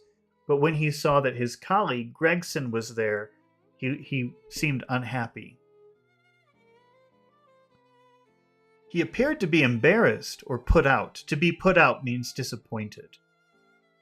He stood in the center of the room, fumbling nervously. Remember that fumbling, that's like if you have a bag full of items and you're looking for one thing, you have to look through. This is fumbling through something, trying to find, where's my driver's license? Oh, here are the carrots. Here's the lettuce. Here's some money. I'm looking for my driver's license. That's fumbling through something. Fumbling nervously with his hat and uncertain what to do. This is a most extraordinary case, he said at last. A most incomprehensible affair. Comprehend means understand. So if you say that's a Latin word. Comprehend means understand. Comprehensible means can understand. Incomprehensible means cannot understand. So a most incomprehensible affair. Affair is situation, let's say. So this is a situation impossible to understand. That adjective, incomprehensible, means impossible to understand. Cannot understand. Ah, you find it so, Mr. Lestrade, cried Gregson triumphantly. I thought you would come to that conclusion. I have managed to find the secretary. Have you managed to find the secretary, Mr. Stangerson? The secretary, Mr. Joseph Stangerson, said Lestrade gravely, was murdered at Halliday's private hotel about 6 o'clock this morning. Okay. So, I don't know what time the brother was arrested, but the secretary is now dead as of 6 o'clock this morning. So it would be interesting in the next chapter, we're finished with chapter 6, to find out what time the brother was arrested, because this probably proves that he's innocent. But we'll find out in chapter 7, which I believe, let me check my schedule. Don't go away, we're just about to practice speaking and listening, which I believe will be Yeah, I think we'll be able to do tomorrow morning. We'll see. All right. So now what we're going to do is I've got a list of 4 vocabulary words. The 4 vocabulary words today are sinister, admonish, pompous, and demeanor. Okay. So I'm just going to take a few minutes break where I put together these words. We're going to, and then Pachu and Alex will join us on Discord. We'll still be in the video. Don't leave the video.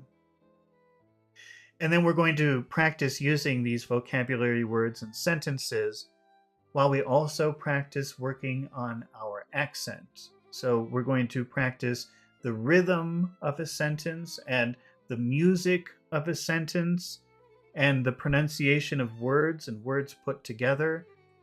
So if you want to really improve your accent, this is a very unique exercise that we're about to do with these vocabulary words. But I have to make the exercises, so it will take 1 minute.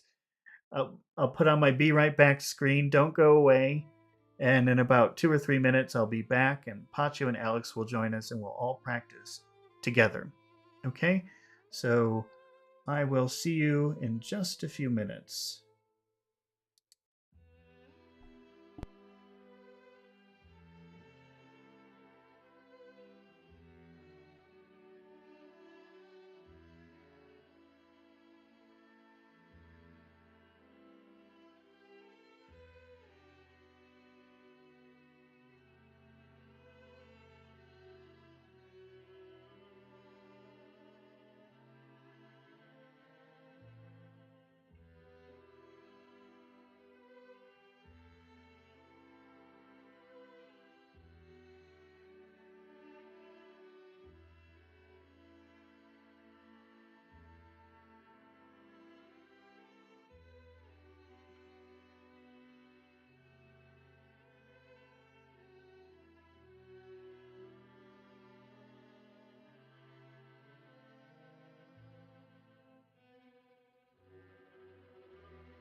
Let's see, we're back. Let's turn off the music.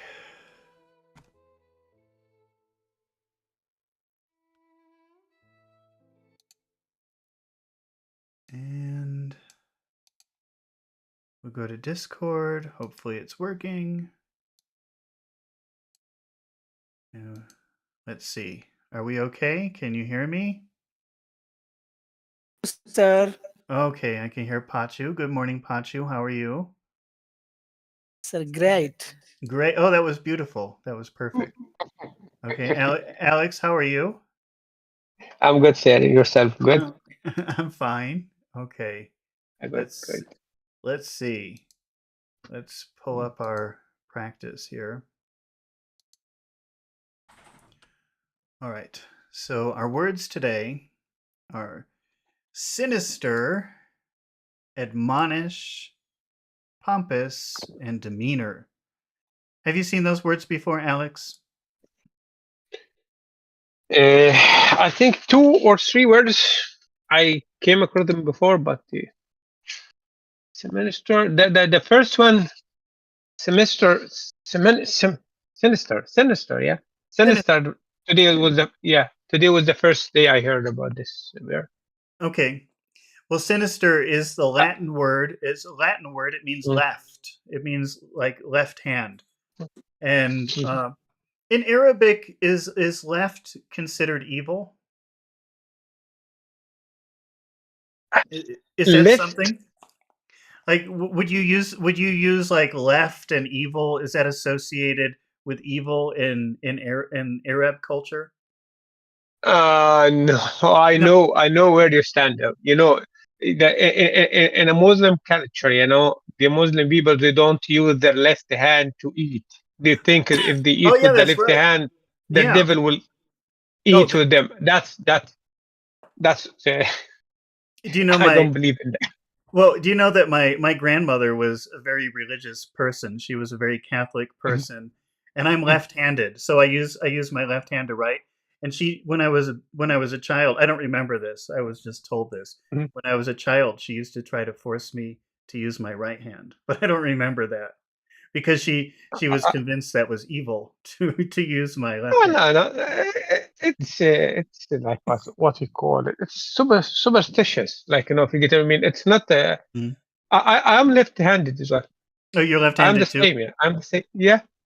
Let's see. Left-handed people are more creative and smarter than right-handed people. I've heard that before, but I think it doesn't work with me. I'm just kidding.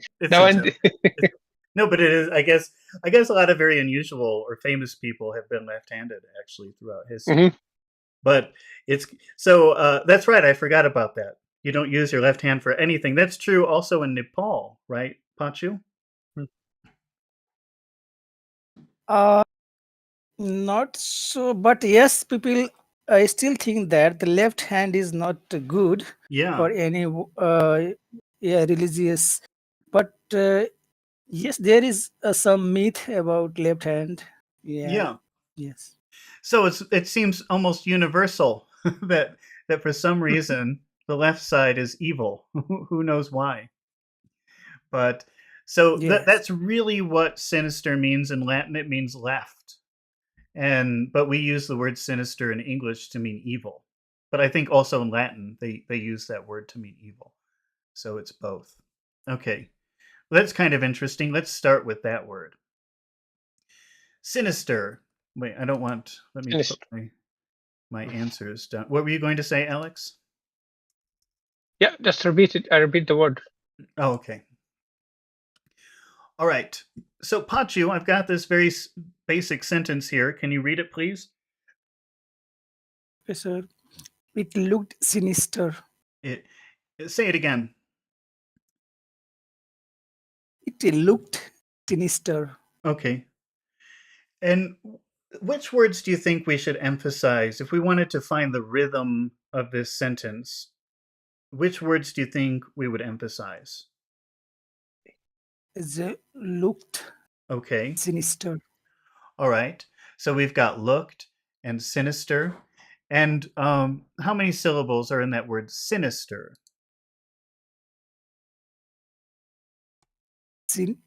Sinister. Sinister 3. Okay, which syllable should we really make stand out?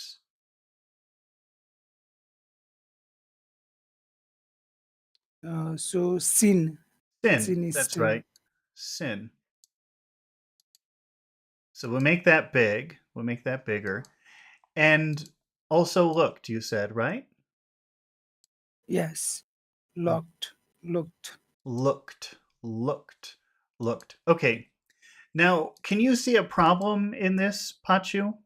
Is there any kind of problem here? Putting looked and sinister together? They're both important words. Yes, because both have a strong sound, high pitch sound. Well, could be high, could be low, but let's start with strong. They both have a strong sound. Looked, sin, right? Yes. So what do you have to do if you have that problem of two strong sounds hitting each other? What is a good thing to do here? Yeah, we take pause. Pause. At looked. Yeah. That's right. It looked sinister. It looked sinister. Yeah, in your throat. You're putting it up here. You're saying la. You're putting the energy up here at the top of your mouth. It should be down in your throat. L. Eat it instead of pushing it out. Lo. L. Feel it in your throat. Eat it. Looked. Looked. Look. Got to feel your throat tightening up down here. Looked. As you're pushing down. Looked. It looked sinister. It looked sinister. Okay. All right. It looked sinister. It looked sinister. Usually English prefers small, big, small, big, small, big. But because we have big, big, we have to pause. That's the only way to do it. But maybe not the only way, but that's the best way to do it here. So it looked sinister. It looked sinister. Try that, Alex. It looked sinister. It looked sinister. Okay. It looked sinister, yeah. All right, let's see. Let's change it. Let's say alley. Can you change the sentence, Alex? Use the word alley. Do you know what that word means? Do you know what an alley is? How do you spell it? How? Alley. Alley. Alley.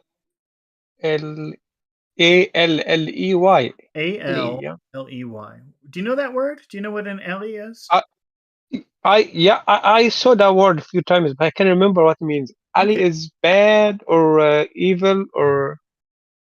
Oh, what about you, Pachu? Do you know that word? Have you seen that word before? Alley? Yes, but I do not know the meaning. Okay, I'll show you. I can't remember the meaning yet. An alley is like a small street. It's usually not a. It's usually behind a building. It's usually a very small street behind a building. So these places can be very scary looking because usually there are no people there, or there are only bad people there hiding. So sometimes when you pass an alley, it looks a little bit scary, right? Don't you agree? Okay. Yes. We studied that word before, yeah. Yeah, so we studied that word. Imagine it's the middle of the night, you're walking down the street, and then you see a dark alley with some people, and you think, oh, what are they doing there? Because they're probably hiding and doing something bad. Okay. Right? Yes. Okay. So it's a little street. It's usually in the back behind buildings. It's usually where you put the garbage and whatever else. So so we have the sentence, it looked sinister. Alex, change the sentence. Use the alley instead. It looked alley. Well, you see, this is the thing. Where do you put alley? Where does it make sense? Does it make sense in place of sinister, or does it make sense in place of it? No, it's sinister. I think we'll replace it with sinister. Alley is a noun. Alley is a thing. It's not an adjective. It's a place. Okay. Alley is a noun. How do... I think there is a way we can turn a noun to an adjective, but I can't remember it. There's sometimes you can do that, or sometimes you can change an adjective. Well, that's not really the point. There's only one noun in the sentence. In the sentence, it looked sinister. What is the noun? There is no noun. There is a pronoun. It. Well, yes, but that represents a noun. It's a kind of noun. Yeah. So let's substitute it with the word alley. Alley. Okay. Alley looked sinister. Alley is a count. The alley looked. Yes, you have to put a or the alley. Yeah. You have to put something. The alley. Yeah. Say it again. Tell me everything. The alley looked sinister. Okay, but no, don't lose your pattern. Don't lose your intonation. Suddenly, if you've got this noun alley, that's something you should emphasize. So you have to emphasize the big powerful sound in alley. Okay. Right. Alley. Which syllable should you emphasize in alley? Alley. The alley. Okay. Yeah, big So keep that rhythm. Keep that big small rhythm, since we are now naming the place that looks sinister. Tell me again. The alley looked sinister. The alley looked sinister. The alley looked sinister. Like that. Pachu, can you try that? The alley looked sinister. Pachu, change the sentence again. Use the word room. Okay. The dark room? You can say, well, sure, go ahead, dark room. Okay. The dark room looked sinister. Okay. Now, you're adding two words now. You're adding dark and room. Which word do you think we should emphasize in that phrase? So it's dark. Why? Room. Why should we emphasize that? Adjective. Yeah, because it is an adjective, and it is telling about the room. Yeah. So how should you say that? If you're going to say the dark room, you're only emphasizing dark. How do the and room sound? Okay. The dark room. The dark room. Okay, but how do you emphasize a word? What do you do to emphasize a word?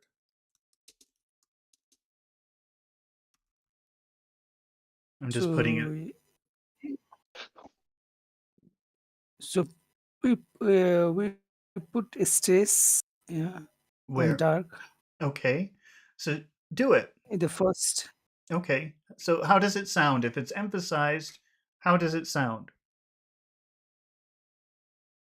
So is a dark room. Is a dark room. Okay. The dark room. When you emphasize a word, you make the vowel sound much longer.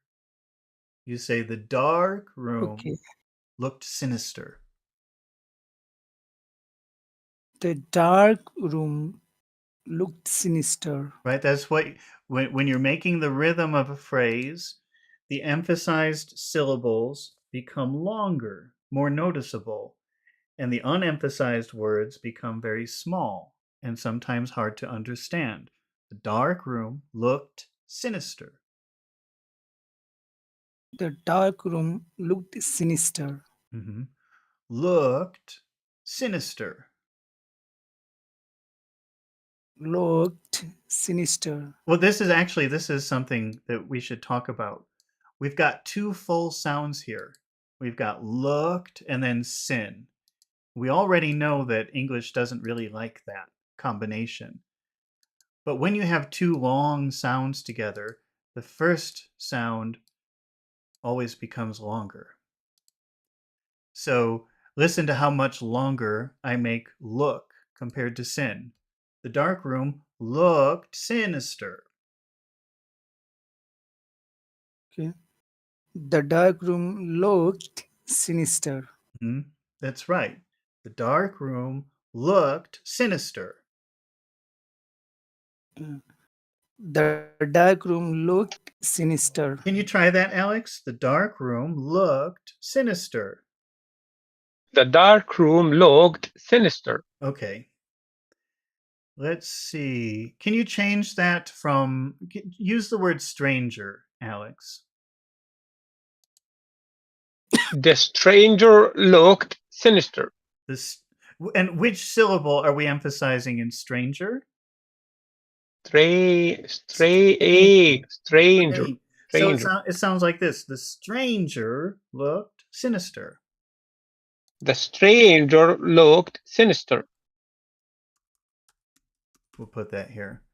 So we're going to emphasize there are two syllables here, and strange gets all of the sound. So it sounds like this. The stranger looked sinister. The stranger looked sinister. Okay. Can you try that, Pachu?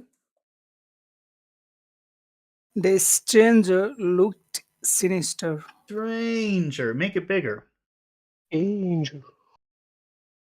The stranger looked sinister. Sinister. The stranger looked sinister. The stranger looked sinister. Sinister. Okay. All right, let's try one more. The house. Okay. Can you try that, Pachu? Change it for the house. The house looked sinister. Okay, now we've got all these one-syllable words. It's really causing us problems because we've got all these big sounds together. Now remember, I said if you've got two big vowel sounds next to each other, the first vowel sound will become extra big. Now we have to change our formula because we've got another one-syllable word here.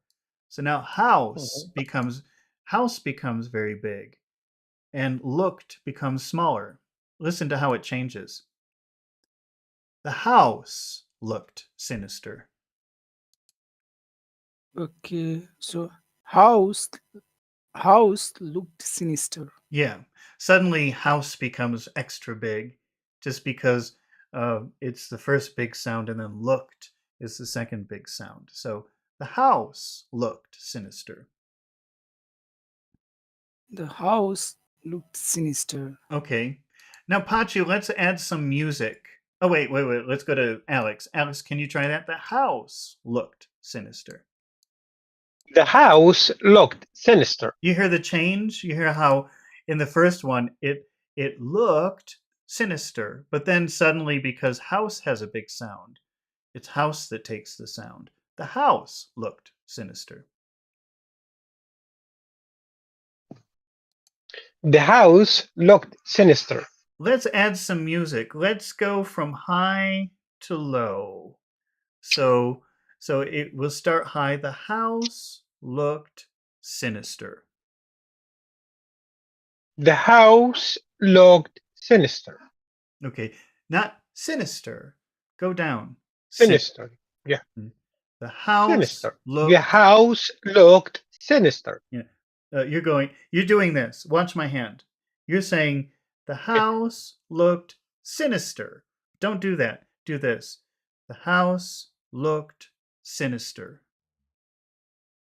The house looked sinister. Yeah, like that. Mm-hmm. Can you try that with a little bit of music, Pachu? The house looked sinister. The house looked sinister. Okay, that's good. All right. Okay, let's move on to the next word, which is admonish. Admonish. Do you know that word, Pachu? Admonish? Yes, sir. What does that Yes. mean? What does? In- No, I have seen the word Okay. actually many times, Okay. but yeah, the meaning is a little bit Okay. confused. That's okay. It's a pretty Yeah. common word, and what it means is like to give a warning or tell someone that they did something bad. So when you admonish someone, you're saying, "Don't do that. That's bad." You're correcting them. Yes. You're telling them that what they're doing is wrong and they should do the right thing. That's an Okay, sir. admonishment. Have you seen that word before, Alex? Yes, Mm-hmm. I have. Yeah. But did you know the meaning before, or is this the first time you're Yeah. thinking about the meaning of it? No, I remember the meaning. You do remember. Mhm. Okay, good. All right, let's try using admonish. So here's a sentence which is, he didn't yell, he just admonished me. Can you say that, Alex? He didn't yell. He just admonished me. What does that mean? What do you understand from that sentence? He didn't yell. Yell means shout Okay. or give out to somebody. He was just warning. He didn't give out to me or he didn't shout to me. Yeah, he said, "Hey, don't do that. You're doing something wrong." Yeah, like reprimand, Reprimand. Reprimand and admonish are synonyms. Definitely. Hmm. So it's just shaking your finger. Don't do that. That's all it is. It's not, "Are you crazy, you idiot?" It's not like that. It's just, "Hey, stop it." That's in our culture. Yeah, that's in our culture. Is that what happens? You stupid. Yeah. Jesus, you stupid. That's that's easy. That's simple. You be lucky if you heard. That's if you only heard you're stupid. You'll be lucky. It's not insulting at all. Okay. Now, in this first sentence, he didn't yell. Which words, Alex, do you think we should emphasize? What are the important words in that sentence? He didn't yell. He didn't yell. He Oh, just admonished. Admonish didn't just, yell and he didn't yell. Admonished. okay, let's just focus on didn't yell. What would you emphasize in that particular phrase? Didn't. He didn't yell. Okay, what about yell? Do you think we should focus? Do you think that we should focus on that? Yes. Okay. So we'll make this big and bold. All right, so how does that sound? If you say these words, and these are your important sounds, these are the important sounds of your phrase, and we're doing small, big, how does that sound? He didn't yell. Okay. He didn't yell. Okay, he didn't yell. Okay. Or yeah, he didn't yell. Yeah, you're going, you put the music already, which is high low. He didn't yell. Say it. You did it right. Say it again. He didn't yell. He didn't yell. He didn't yell. So you've already added the music. Pachu, can you try that? He didn't yell. Yell. Oh, I'm sorry. I've got Pachu on mute because there was some background music. There's some background noise. I forgot to turn his microphone back on. Sorry about that. Pachu, can you try to say that phrase? He didn't yell. Okay. Okay. How do you say that word, Pachu? That final word in the phrase? How do you pronounce that? Is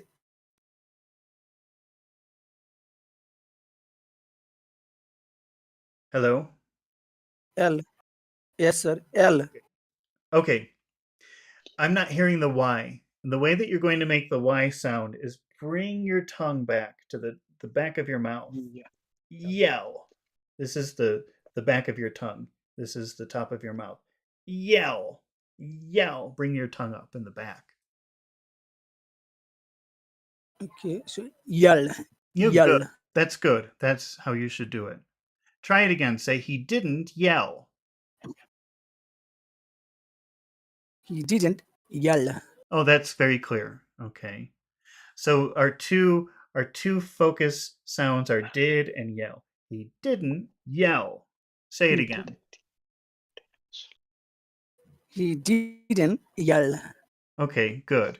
Now, Pachu, what are the important words in the second part of the phrase? So it's next phrase. Yes, he just admonished me. He just admonished me. What are the important words in that phrase? The important words. Yes, sir. So admonished. Yeah, is only and just. Okay.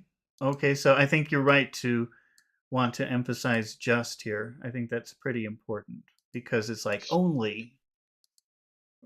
All right. And how about admonished? Which syllable has all of the sound in admonished?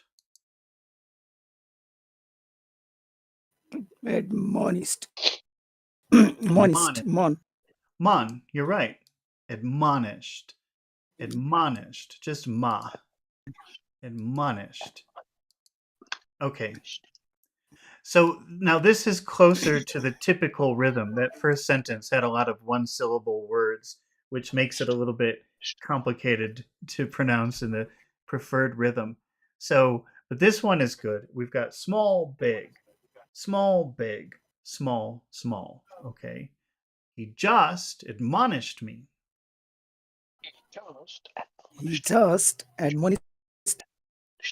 Okay, but it's not mun. It's not munished. It's monished. You've got to make the vowel sound much bigger. He just admonished me. He just admonished me. Mm-hmm. He just admonished me. He just admonished me. Okay. He didn't yell. He just admonished me. He didn't yell. He just admonished me. Okay. Right. Let's keep the music. So starting high and then finishing low. So he didn't yell. He just admonished me. He didn't yell. He just admonished me. Okay, can you try that, Alex? He didn't yell. He just admonished me. He didn't yell. He just admonished me. All right. Let's change that. Alex, which if I give you the word warn, which word will you change? Admonish. Okay, tell me the whole sentence. Remember to try to keep the music and the rhythm of the sentence. He didn't yell. He just warned me. That's right. So it's not warn, it's warn. He didn't yell. He just warned me. He didn't yell. He just warned me. Can you try that, Pachu? Keeping the rhythm and the music. He didn't yell. He just warned me. He didn't yell. He just warned me. Okay, but now, Pachu, remember, warn is a very important word. So you're going to have to make the vowel sound much longer. He just warned me. He just warned me. Mm-hmm. Does that make sense, Pachu? Is that pretty clear? Yes. Yeah, I think There's when I study, when I study here, and I think there are so many things how I can remember when I'm speaking and when I am become ready, and so. No, it's but when I didn't study, I know. I think I know everything. I know a lot. But when I do in this class, I think how can I do all the things? Yeah, that is impossible for me. It's really hard to. It's really difficult. Yeah. That's why this is what we're doing. We're practicing it. It's not just emphasize the important sounds. We're actually trying to put it into practice. So that's why I don't expect you to remember it. It's very complicated, but I want to try to build the habit of recognizing Yes, the important words and then emphasizing those sounds. So that's yes. why every day we do this. I always explain the same thing again and again because it's just trying to build the habit. Okay, sir. So You're kind of learning something naturally, like, because you cannot have the whole language in your head, yeah, and you are not a computer to apply it's not going to be, yeah, and it's not a so mathematic or a computer programs, like, it so takes a lot. you can't pause and thinking for the right thing, and you couldn't, it's not going to work like that. Yeah, it takes a lot of practice. It's the only way. So when I'm Mhm. asking you if it makes sense, I just want to make sure that you still understand to emphasize the important sounds of important words. That just that you understand. I don't expect you to always remember it. I just want to make sure that Mhm. it's still in your head what we're doing. Mhm. I'm just checking. Can you try again, Pachu? He just warned me. He just warned me. He didn't yell. He just warned me. He didn't yell. He just warned me. How do you pronounce that word that means shout?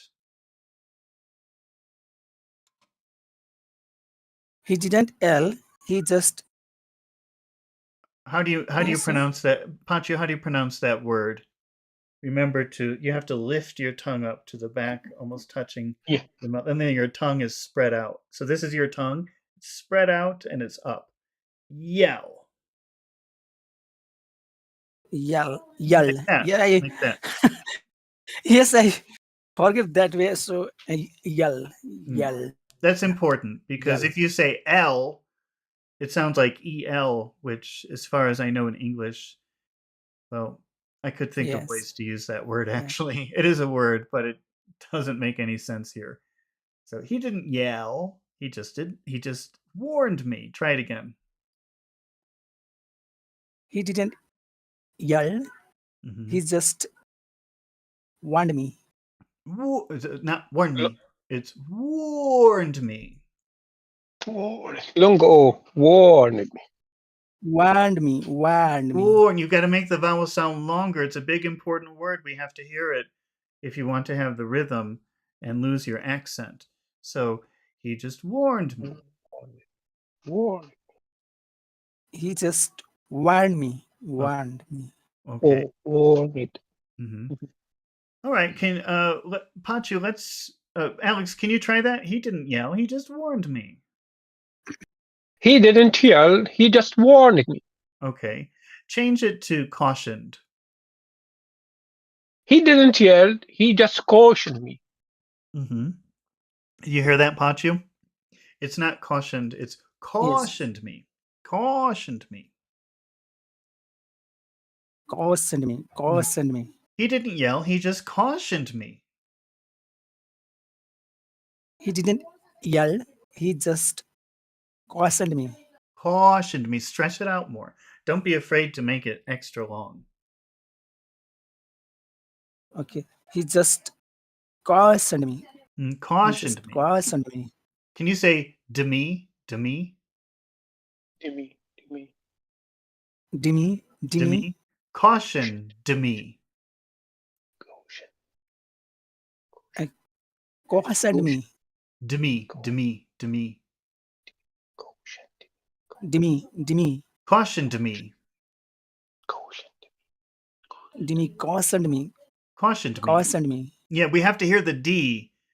Otherwise, it sounds like you're saying caution, and I know you're not saying that. You're saying cautioned, but I don't hear the D. And really, the D combines with the M, and it's de me, de me, de me. Caution, de me. Cautioned me. Cautioned me. Yeah, Cautioned caution. me. Okay, but make caution big. It's an important word. Cautioned me. Cautioned me. He didn't yell. He just Cautioned me. cautioned me. He didn't yell. He just cautioned me. Okay, now I'm going to put an expression here, which is he had a word with me. Mhm. Do you know that expression, Pachu? He had a word with me. He has a word with me. He, Yeah, like the promise.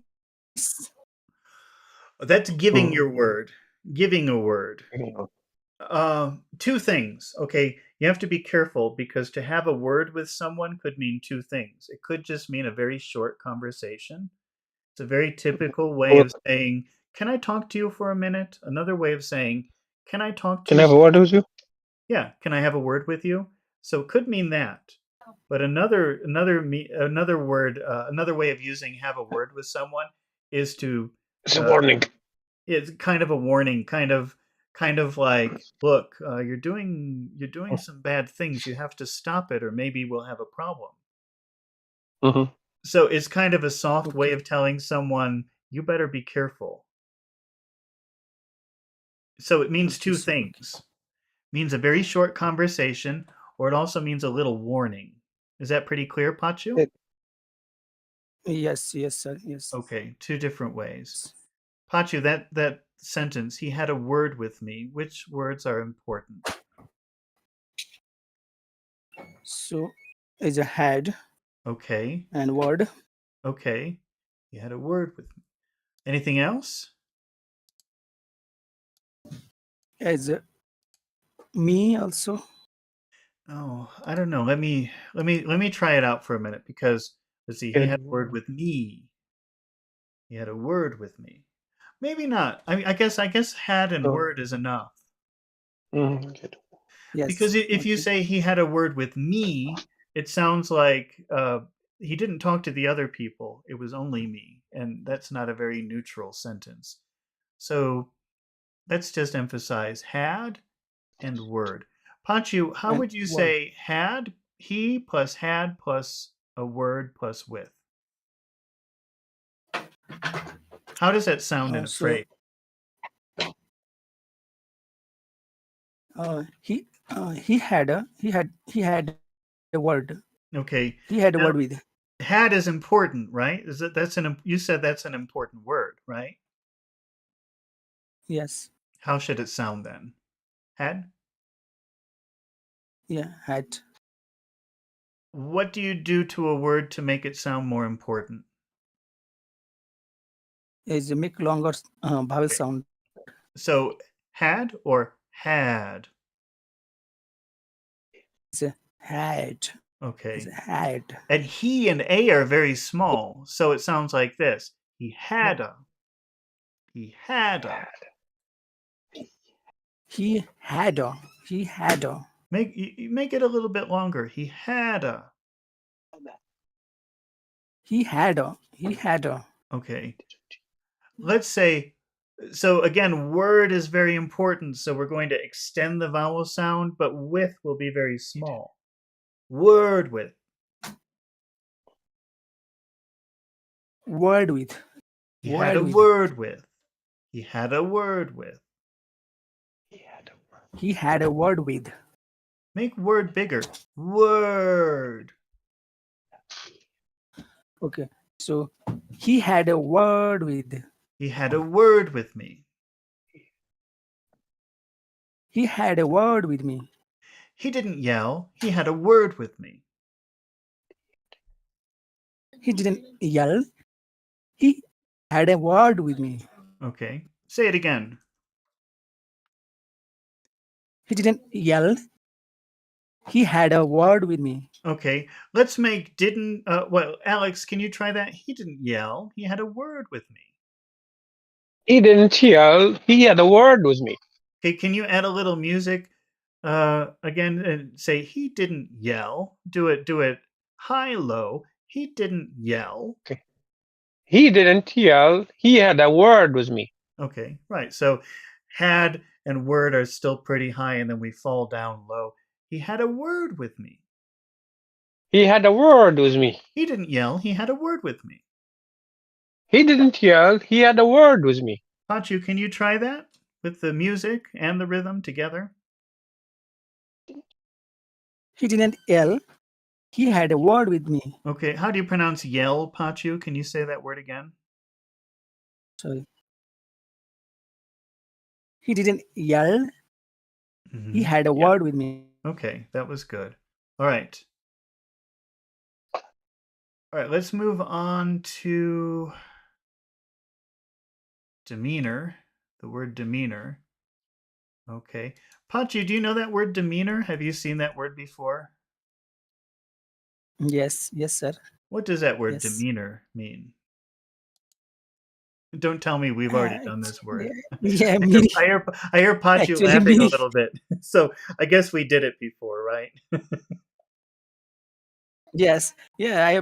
Because when we study Gone with the Wind, there are a lot of words Uh, at actually C2 level. So that words, yeah, we do not find in any other books, I think. Yeah, maybe, but I have not got. Yeah. well, demeanor is like your body language. It's not an uncommon word. It's a word that you could use in conversation. It's not a literary word that you only find in a book. But demeanor means like your body language. What is your body telling other people? Are you happy? Are you sad? If you have a sad demeanor, then you probably look like this. It's not just my face, but also my body. If you have a happy demeanor, Okay. it's everything. It's not just the face. It's your whole body. Right? Is that pretty clear? Yes, sir. Okay. And do you remember that word, Alex? Demeanor. The meaning, no, but I know the word. We studied that word before, but I couldn't remember the meaning. But Okay. But you can use it. demeanor, It's yeah. used like to talk about your body language. What does your body tell other people? Your face, your whole body. Some people Mhm. have a nice demeanor. Some people have an unfriendly demeanor. Mm. Sarah says behavior is a synonym for demeanor. I'm not No, sure. but Behavior is more about action, and demeanor is more about the appearance of your body. But let's see. Let's ask ChatGPT synonyms for demeanor. demeanor. Oh, let's see. Well, that's working. Let's start. So that's kind of like body language. It's still working. Okay. So let's start with the word friendly. We'll have an answer about demeanor synonyms in a minute.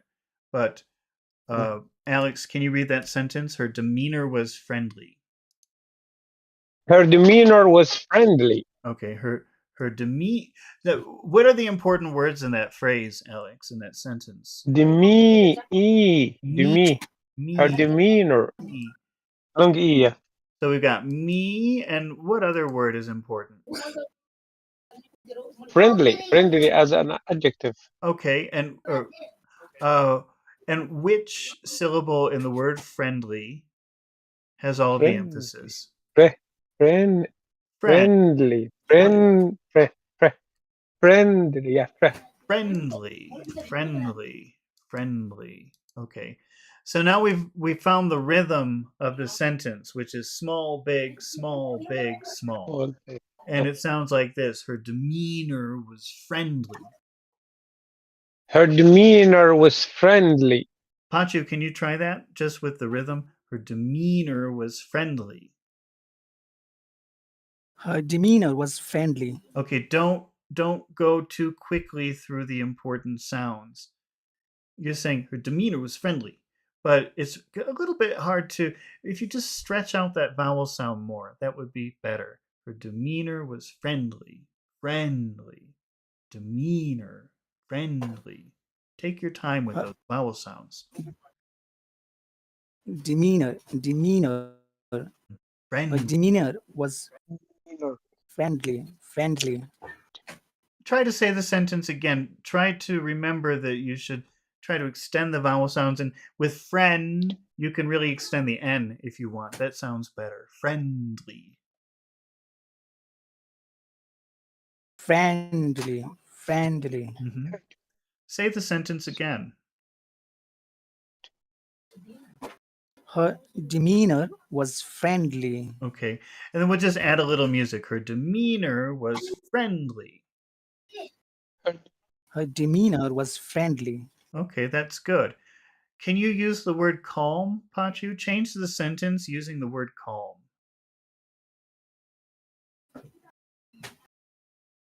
Her calm was friendly. Is calm an adjective or is it a noun? Adjective. Okay, so replace one adjective that you have in the sentence with the word calm. So her demeanor was calm. Okay, calm or calm? Calm. Yes, that's important. That's really important to do that. Her demeanor was calm. Her demeanor was calm. Yeah, calm. That sound in the middle is o u ah, calm. O ah, o ah, o ah, Over. calm, calm. Calm. Say o, Calm. Calm. say o. Oh. Oh, now say o. Oh. O u, o u, Oh. Ooh. o, Oh. Ooh. o. Say o. Oh. Say o u ah. Oh. Ooh. Oh. O-ah, o-ah, Oh. o-ah, Oh. calm, calm. Calm. Calm. No, now you're changing it. You're changing the sound. Now you're saying calm, but it's not calm. Look at my lips. Look what my lips do. Calm. Starts with a kiss, finish with a smile. Calm. Calm. Calm. Smile. You're not smiling at the end. Calm. Okay. Calm. Calm. Calm. You're getting closer. That's getting closer. Calm. O-u-ah. O-ah. O-ah. Calm. Calm. Calm. Calm. Calm. Calm. Calm. Calm. Can you say the sentence again? Her demeanor was calm. Her demeanor was calm. Calm. You're getting closer. That's better than saying calm because I don't even understand what that word could mean. But if I hear something close to calm, I can understand it better. That's true. Yes. Her demeanor Yes, was yes. calm. Her demeanor was calm. Calm. Maybe if we tried this. Let's try this. Pretend it's spelled like this. How would you pronounce that, Pachu? If the word were spelled Kwalm, how would you pronounce it? So calm. Calm. That's getting closer. That's closer to the sound than before, but just not so much W. Calm. Calm. Calm. Calm. Calm. That would take some practice. That's going to take some practice. We'll have to work on that. Okay, but for now, can you say the sentence? Her demeanor was calm. Her demeanor was calm. Calm. Alex, can you say that sentence? Her demeanor was calm. Okay, what if we change it to distant? How would you change that? Her demeanor was distant. What does that mean if you say that somebody's demeanor is distant? Distant means like a neutral or try to keep a distance, try to avoid, or that he doesn't want to engage in a friendly relation or something. Okay, but if you're talking about So distance means you can't read it. If you talk about the body language, you can't read it. Well, not necessarily, no. But Sarah's saying, what is KWAL? Oh, I was just trying to phonetically help Pachu get to the word calm. Mhm. That's all. So it is the word calm, but I was spelling it a different way to try and be helpful. No, because distant means far away, right? Mhm. So if you say that somebody looks far away, their demeanor is far away, that does mean something. What does it mean? It doesn't mean he's not in present, or That's right. he. Like maybe everybody is in a conversation about something, but this person is thinking about their vacation. So everybody's having Oh yeah, an interesting conversation, and this person is not paying attention, like they're thinking about maybe their we daydreaming. we we, we practiced this word like 3 maybe 4 days ago or something like that. Did we really? I don't remember that. Yes, yes, yes, yes, Oh, yes. I Distance, think I'm yes. going crazy. Okay, well, here. So Yeah, go ahead. when you explained it, I remember that. Really? Distant I don't usage of somebody, yeah. And there was the same explanation, if you get what I mean. really. I You're somebody really just don't was remember thinking that. in a holiday or something like that, and he doesn't pay any attention to you. That, yeah, it was the same Okay. explanation. Sure, positive.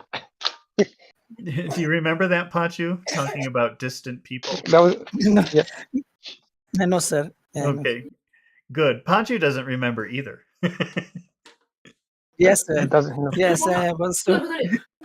Yes, I am also at old age. Yeah, I'm Oh taking. well. Oh, that's horrible. I can't remember that. Okay. Pachu, try that. So her demeanor was distant. Try to keep that rhythm. Her demeanor was distant. Okay, don't rush through demeanor because you have that important sound that you have to pronounce in the middle. Her demeanor was distant. Her demeanor was distant. Yeah, that is the natural rhythm of an English sentence. Big, small, big, small, big, small. And if you put small, small, small, small, small, it will sound, that's what creates your accent, or part of what creates an accent that could be difficult to understand. But if you focus on pronouncing those sounds, then that accent will be reduced by a lot. So try to say it one more time. Yes. Her demeanor was distant. Her demeanor was distant. All right, we'll change the word one more time. Let's say cold.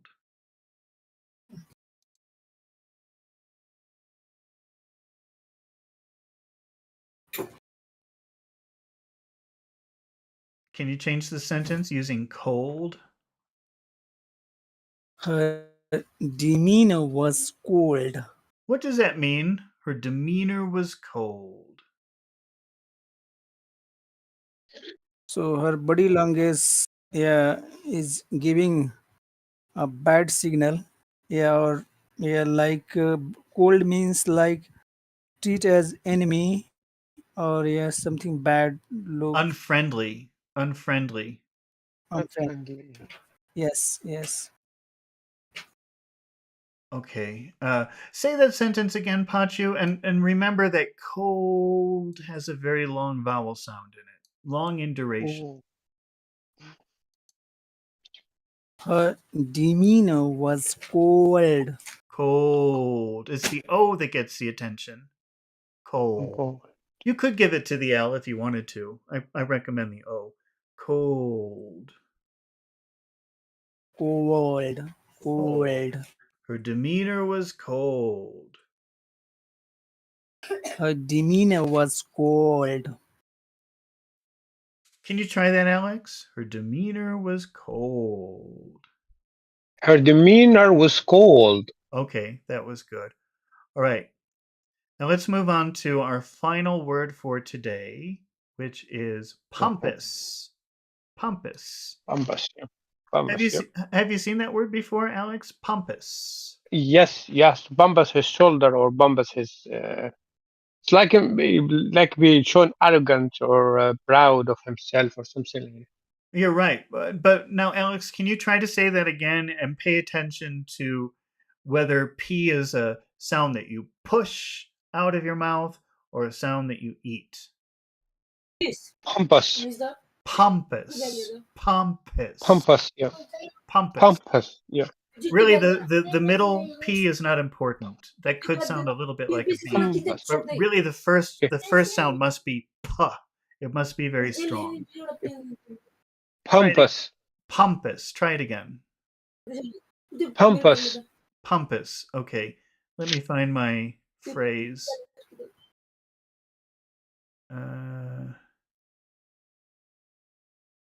Wait a minute. I missed putting this here. Let's see. Pompous. He sounded pompous. He gave a pompous speech. Oh, okay. All right. So I'm going to make a question. I'm going to put a question up here. Okay. And I don't know if you're going to understand the meaning of this question.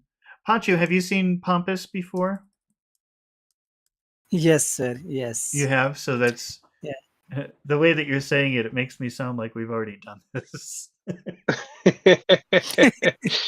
Is that true? I think Oh no. example. I heard example a pompous speech. Yeah, the leader. Yeah, give a pompous speech. Okay. Wait a minute. This is not right. Let me try this again. I copied. Let's see. Where was it? Okay. So here's a question. Pachu, the question is, why did the people roll their eyes?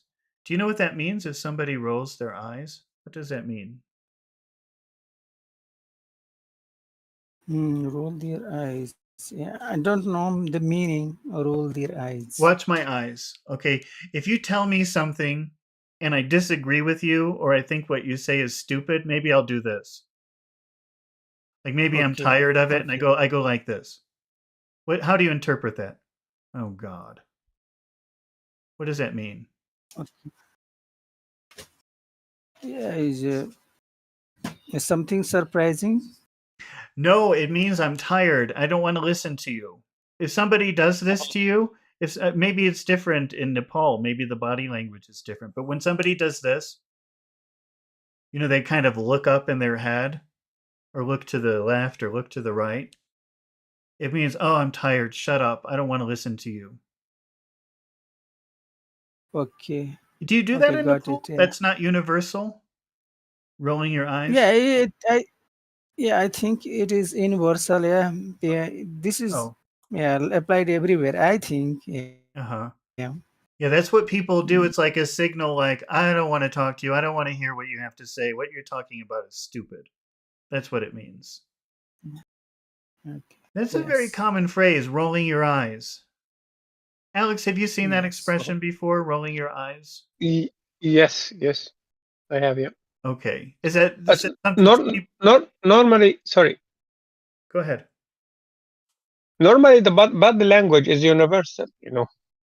No, not really. Body language. Do you know there's something that, like, for example, it's very confusing in India when people want to say yes, they go like this, and to me that seems like no. So I mean, sometimes it's not universal. Do you do that in Nepal, Pachu? Do you do the when you agree you go like this, you shake your head, but to me that always means no, and it's very confusing. Do they do that in Nepal? Yes. Yes, people do. Yeah, this is common, I think. Yeah, that's a very Nepal, very India, Indian, most of the or let's say a subcontinent thing to do. It's confusing because it looks like you're saying no when you're saying yes. You ask an Indian a question and they smile and then they're smiling, but then they go like they're agreeing, but it looks like a weird contradiction that they're smiling and shaking their head no at the same time. Yeah, to shake your head is no, but to nod your head is yes in our culture. I don't know that. What about if you know it like that? But to shake your head, no, that means no. In 100%, it's a big no. In Egypt, right? Right. If you do this in Egypt, that means no. But in Yeah, India, it was a a big little no. bit more animated, but it means yes. So that.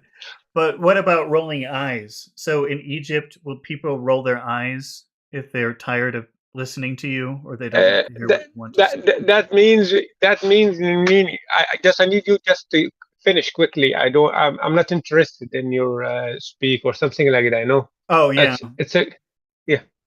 So it's similar. Mhm. Sarah says, "Is rolling your eyes the same thing as giving a cold shoulder?" No, no. Rolling No. your eyes, you're talking with the person, but you're tired and you're like, I don't want to listen to this anymore. Giving someone the cold shoulder means I'm not talking to you anymore. I hate you. So that's very different. Because if you give someone the cold shoulder, you're turning your back to them. You don't want to talk to them anymore ever again. Well, not ever again, but it's a feeling of maybe dislike instead of boredom or frustration. Okay, Pachu, can you read the sentence that I have up on the screen? What does it say? Why did people roll their eyes? Eyes. It's one syllable. Eyes. Eyes. Yeah, it's a very long vowel sound. Eyes. Eyes. Roll their eyes. Roll their eyes. What are the important words? So we understand the question now. Why were the people going like this? Okay, so why did the people roll their eyes? What are the important words in that question, Pachu? So as a roll eyes. Okay. And why? All right. How about people? Yeah, people is yes. We could do that one, Yeah. couldn't we? All right. Now people, this is easy because all of these words are one syllable. We don't have to identify which syllable must stand out. But with the word people, we do have to identify this strong sound. Which is it? Is it P or pull? As a P. P. People. People. So this becomes extra big because it's an important word Yeah. in the sentence. So now we have found our rhythm. This is the rhythm of an English sentence. It's big, small, big, small, big, small, big. So why did the people roll their eyes? Why did people roll their eyes? Okay, why do people roll their eyes? Why did people roll their eyes? And this is just the natural rhythm of the English sentence. Can you try that, Alex? Why did people roll their eyes? Okay, but Alex, is a P something you eat or is it something that you push out of your mouth? Push out. Okay. People. People. Why did people? Yeah. Why did people roll their eyes? Okay. And the answer is because he was being pompous. Because he was. Yeah. People roll their eyes because he was pompous. Okay, being pompous. Okay. Wait, Alex, Yeah. what's the difference Yes. between he was pompous and he was being pompous? What's the difference? Okay. Yeah, I know. I'm going to correct. Yeah. The being means means an action. Okay. Something happened once. But being with a personality because that's something of his personality. That's a repeated action. Am I right? Well, okay, if you say because, I'm just going to write both options. Okay, because he Okay. was pompous. That means it's part of his character. Mhm. So maybe more permanent. But if you say he was being pompous, it just sounds like at that moment, temporary. Mhm. Like normally he's not, but for some reason right now he is. Mhm. Does that make sense what the difference is? Is that what you were saying? Yes. Okay, I just got Yes. That's confused what I about was the trying to say. Yeah. organization, right? Okay. So tell me the full sentence again. The people rolled their eyes because he was being pompous. Tell me the whole thing. The people rolling their eyes because he was being pompous. Okay, people rolled their eyes. That's one event in the past. It's finished, so that's in the past.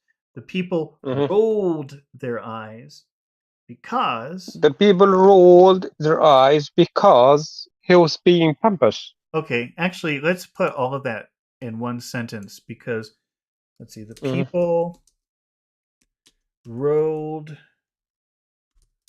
their eyes because he was being pompous. All right. Say it one more time now that it's up on the screen.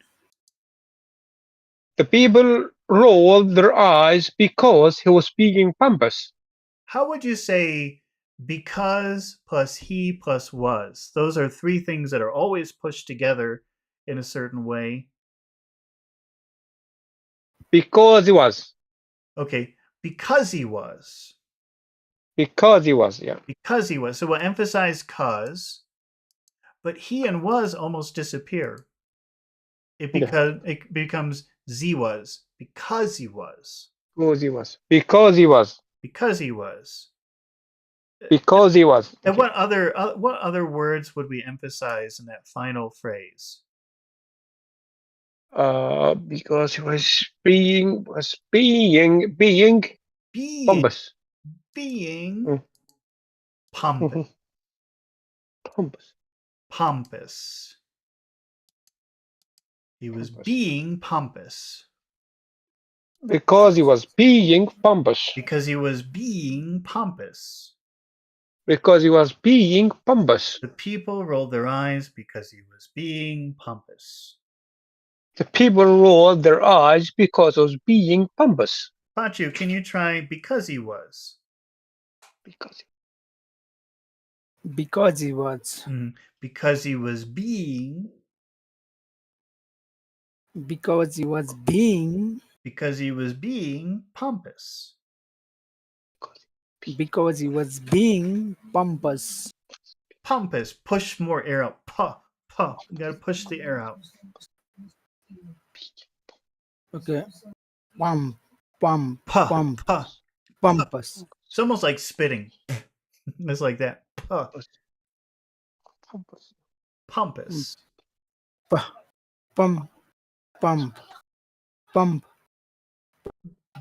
The people rolled their eyes because he was being pompous. Try it again. The people rolled their eyes because he was being pompous. Okay. And now let's try. I'm going to put another question, which is here's a new sentence. Why did the room feel so tense? Why did the room feel so tense? Can you repeat that question, Pachu? Why did the room feel so Why did the room? I've got it up here on the screen. Why did the room feel so tense? Why did the room feel so tense? What are they asking about? What does that question even mean? Means why the room is so tense. What does that mean, being tense? Is that a good thing or a bad thing to be tense? As a bad thing.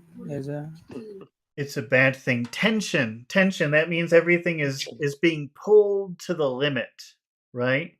So people, maybe they're angry or maybe they're embarrassed, but there's some kind of negative feeling in the room. That's tension.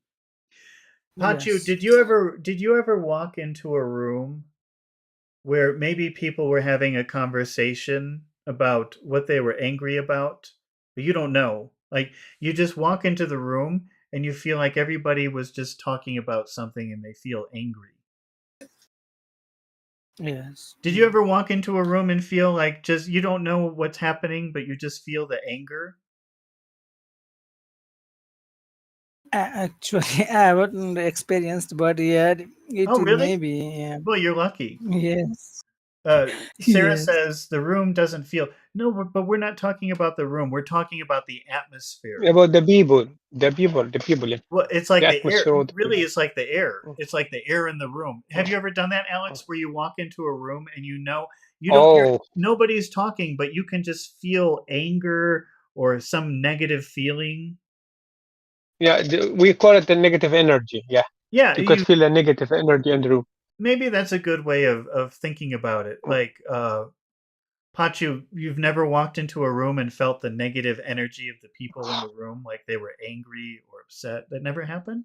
You're very lucky if it hasn't. It just means I just you know a lot of happy people. he's in the, he's in a different world.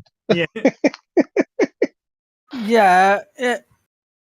But yeah, once it happened me that when I became late at the meeting, and the boss and the meeting were the meeting boss told me that you go out. Yeah, you don't have to sit here.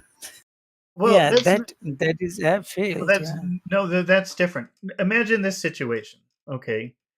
Do your children sometimes do they have arguments with each other?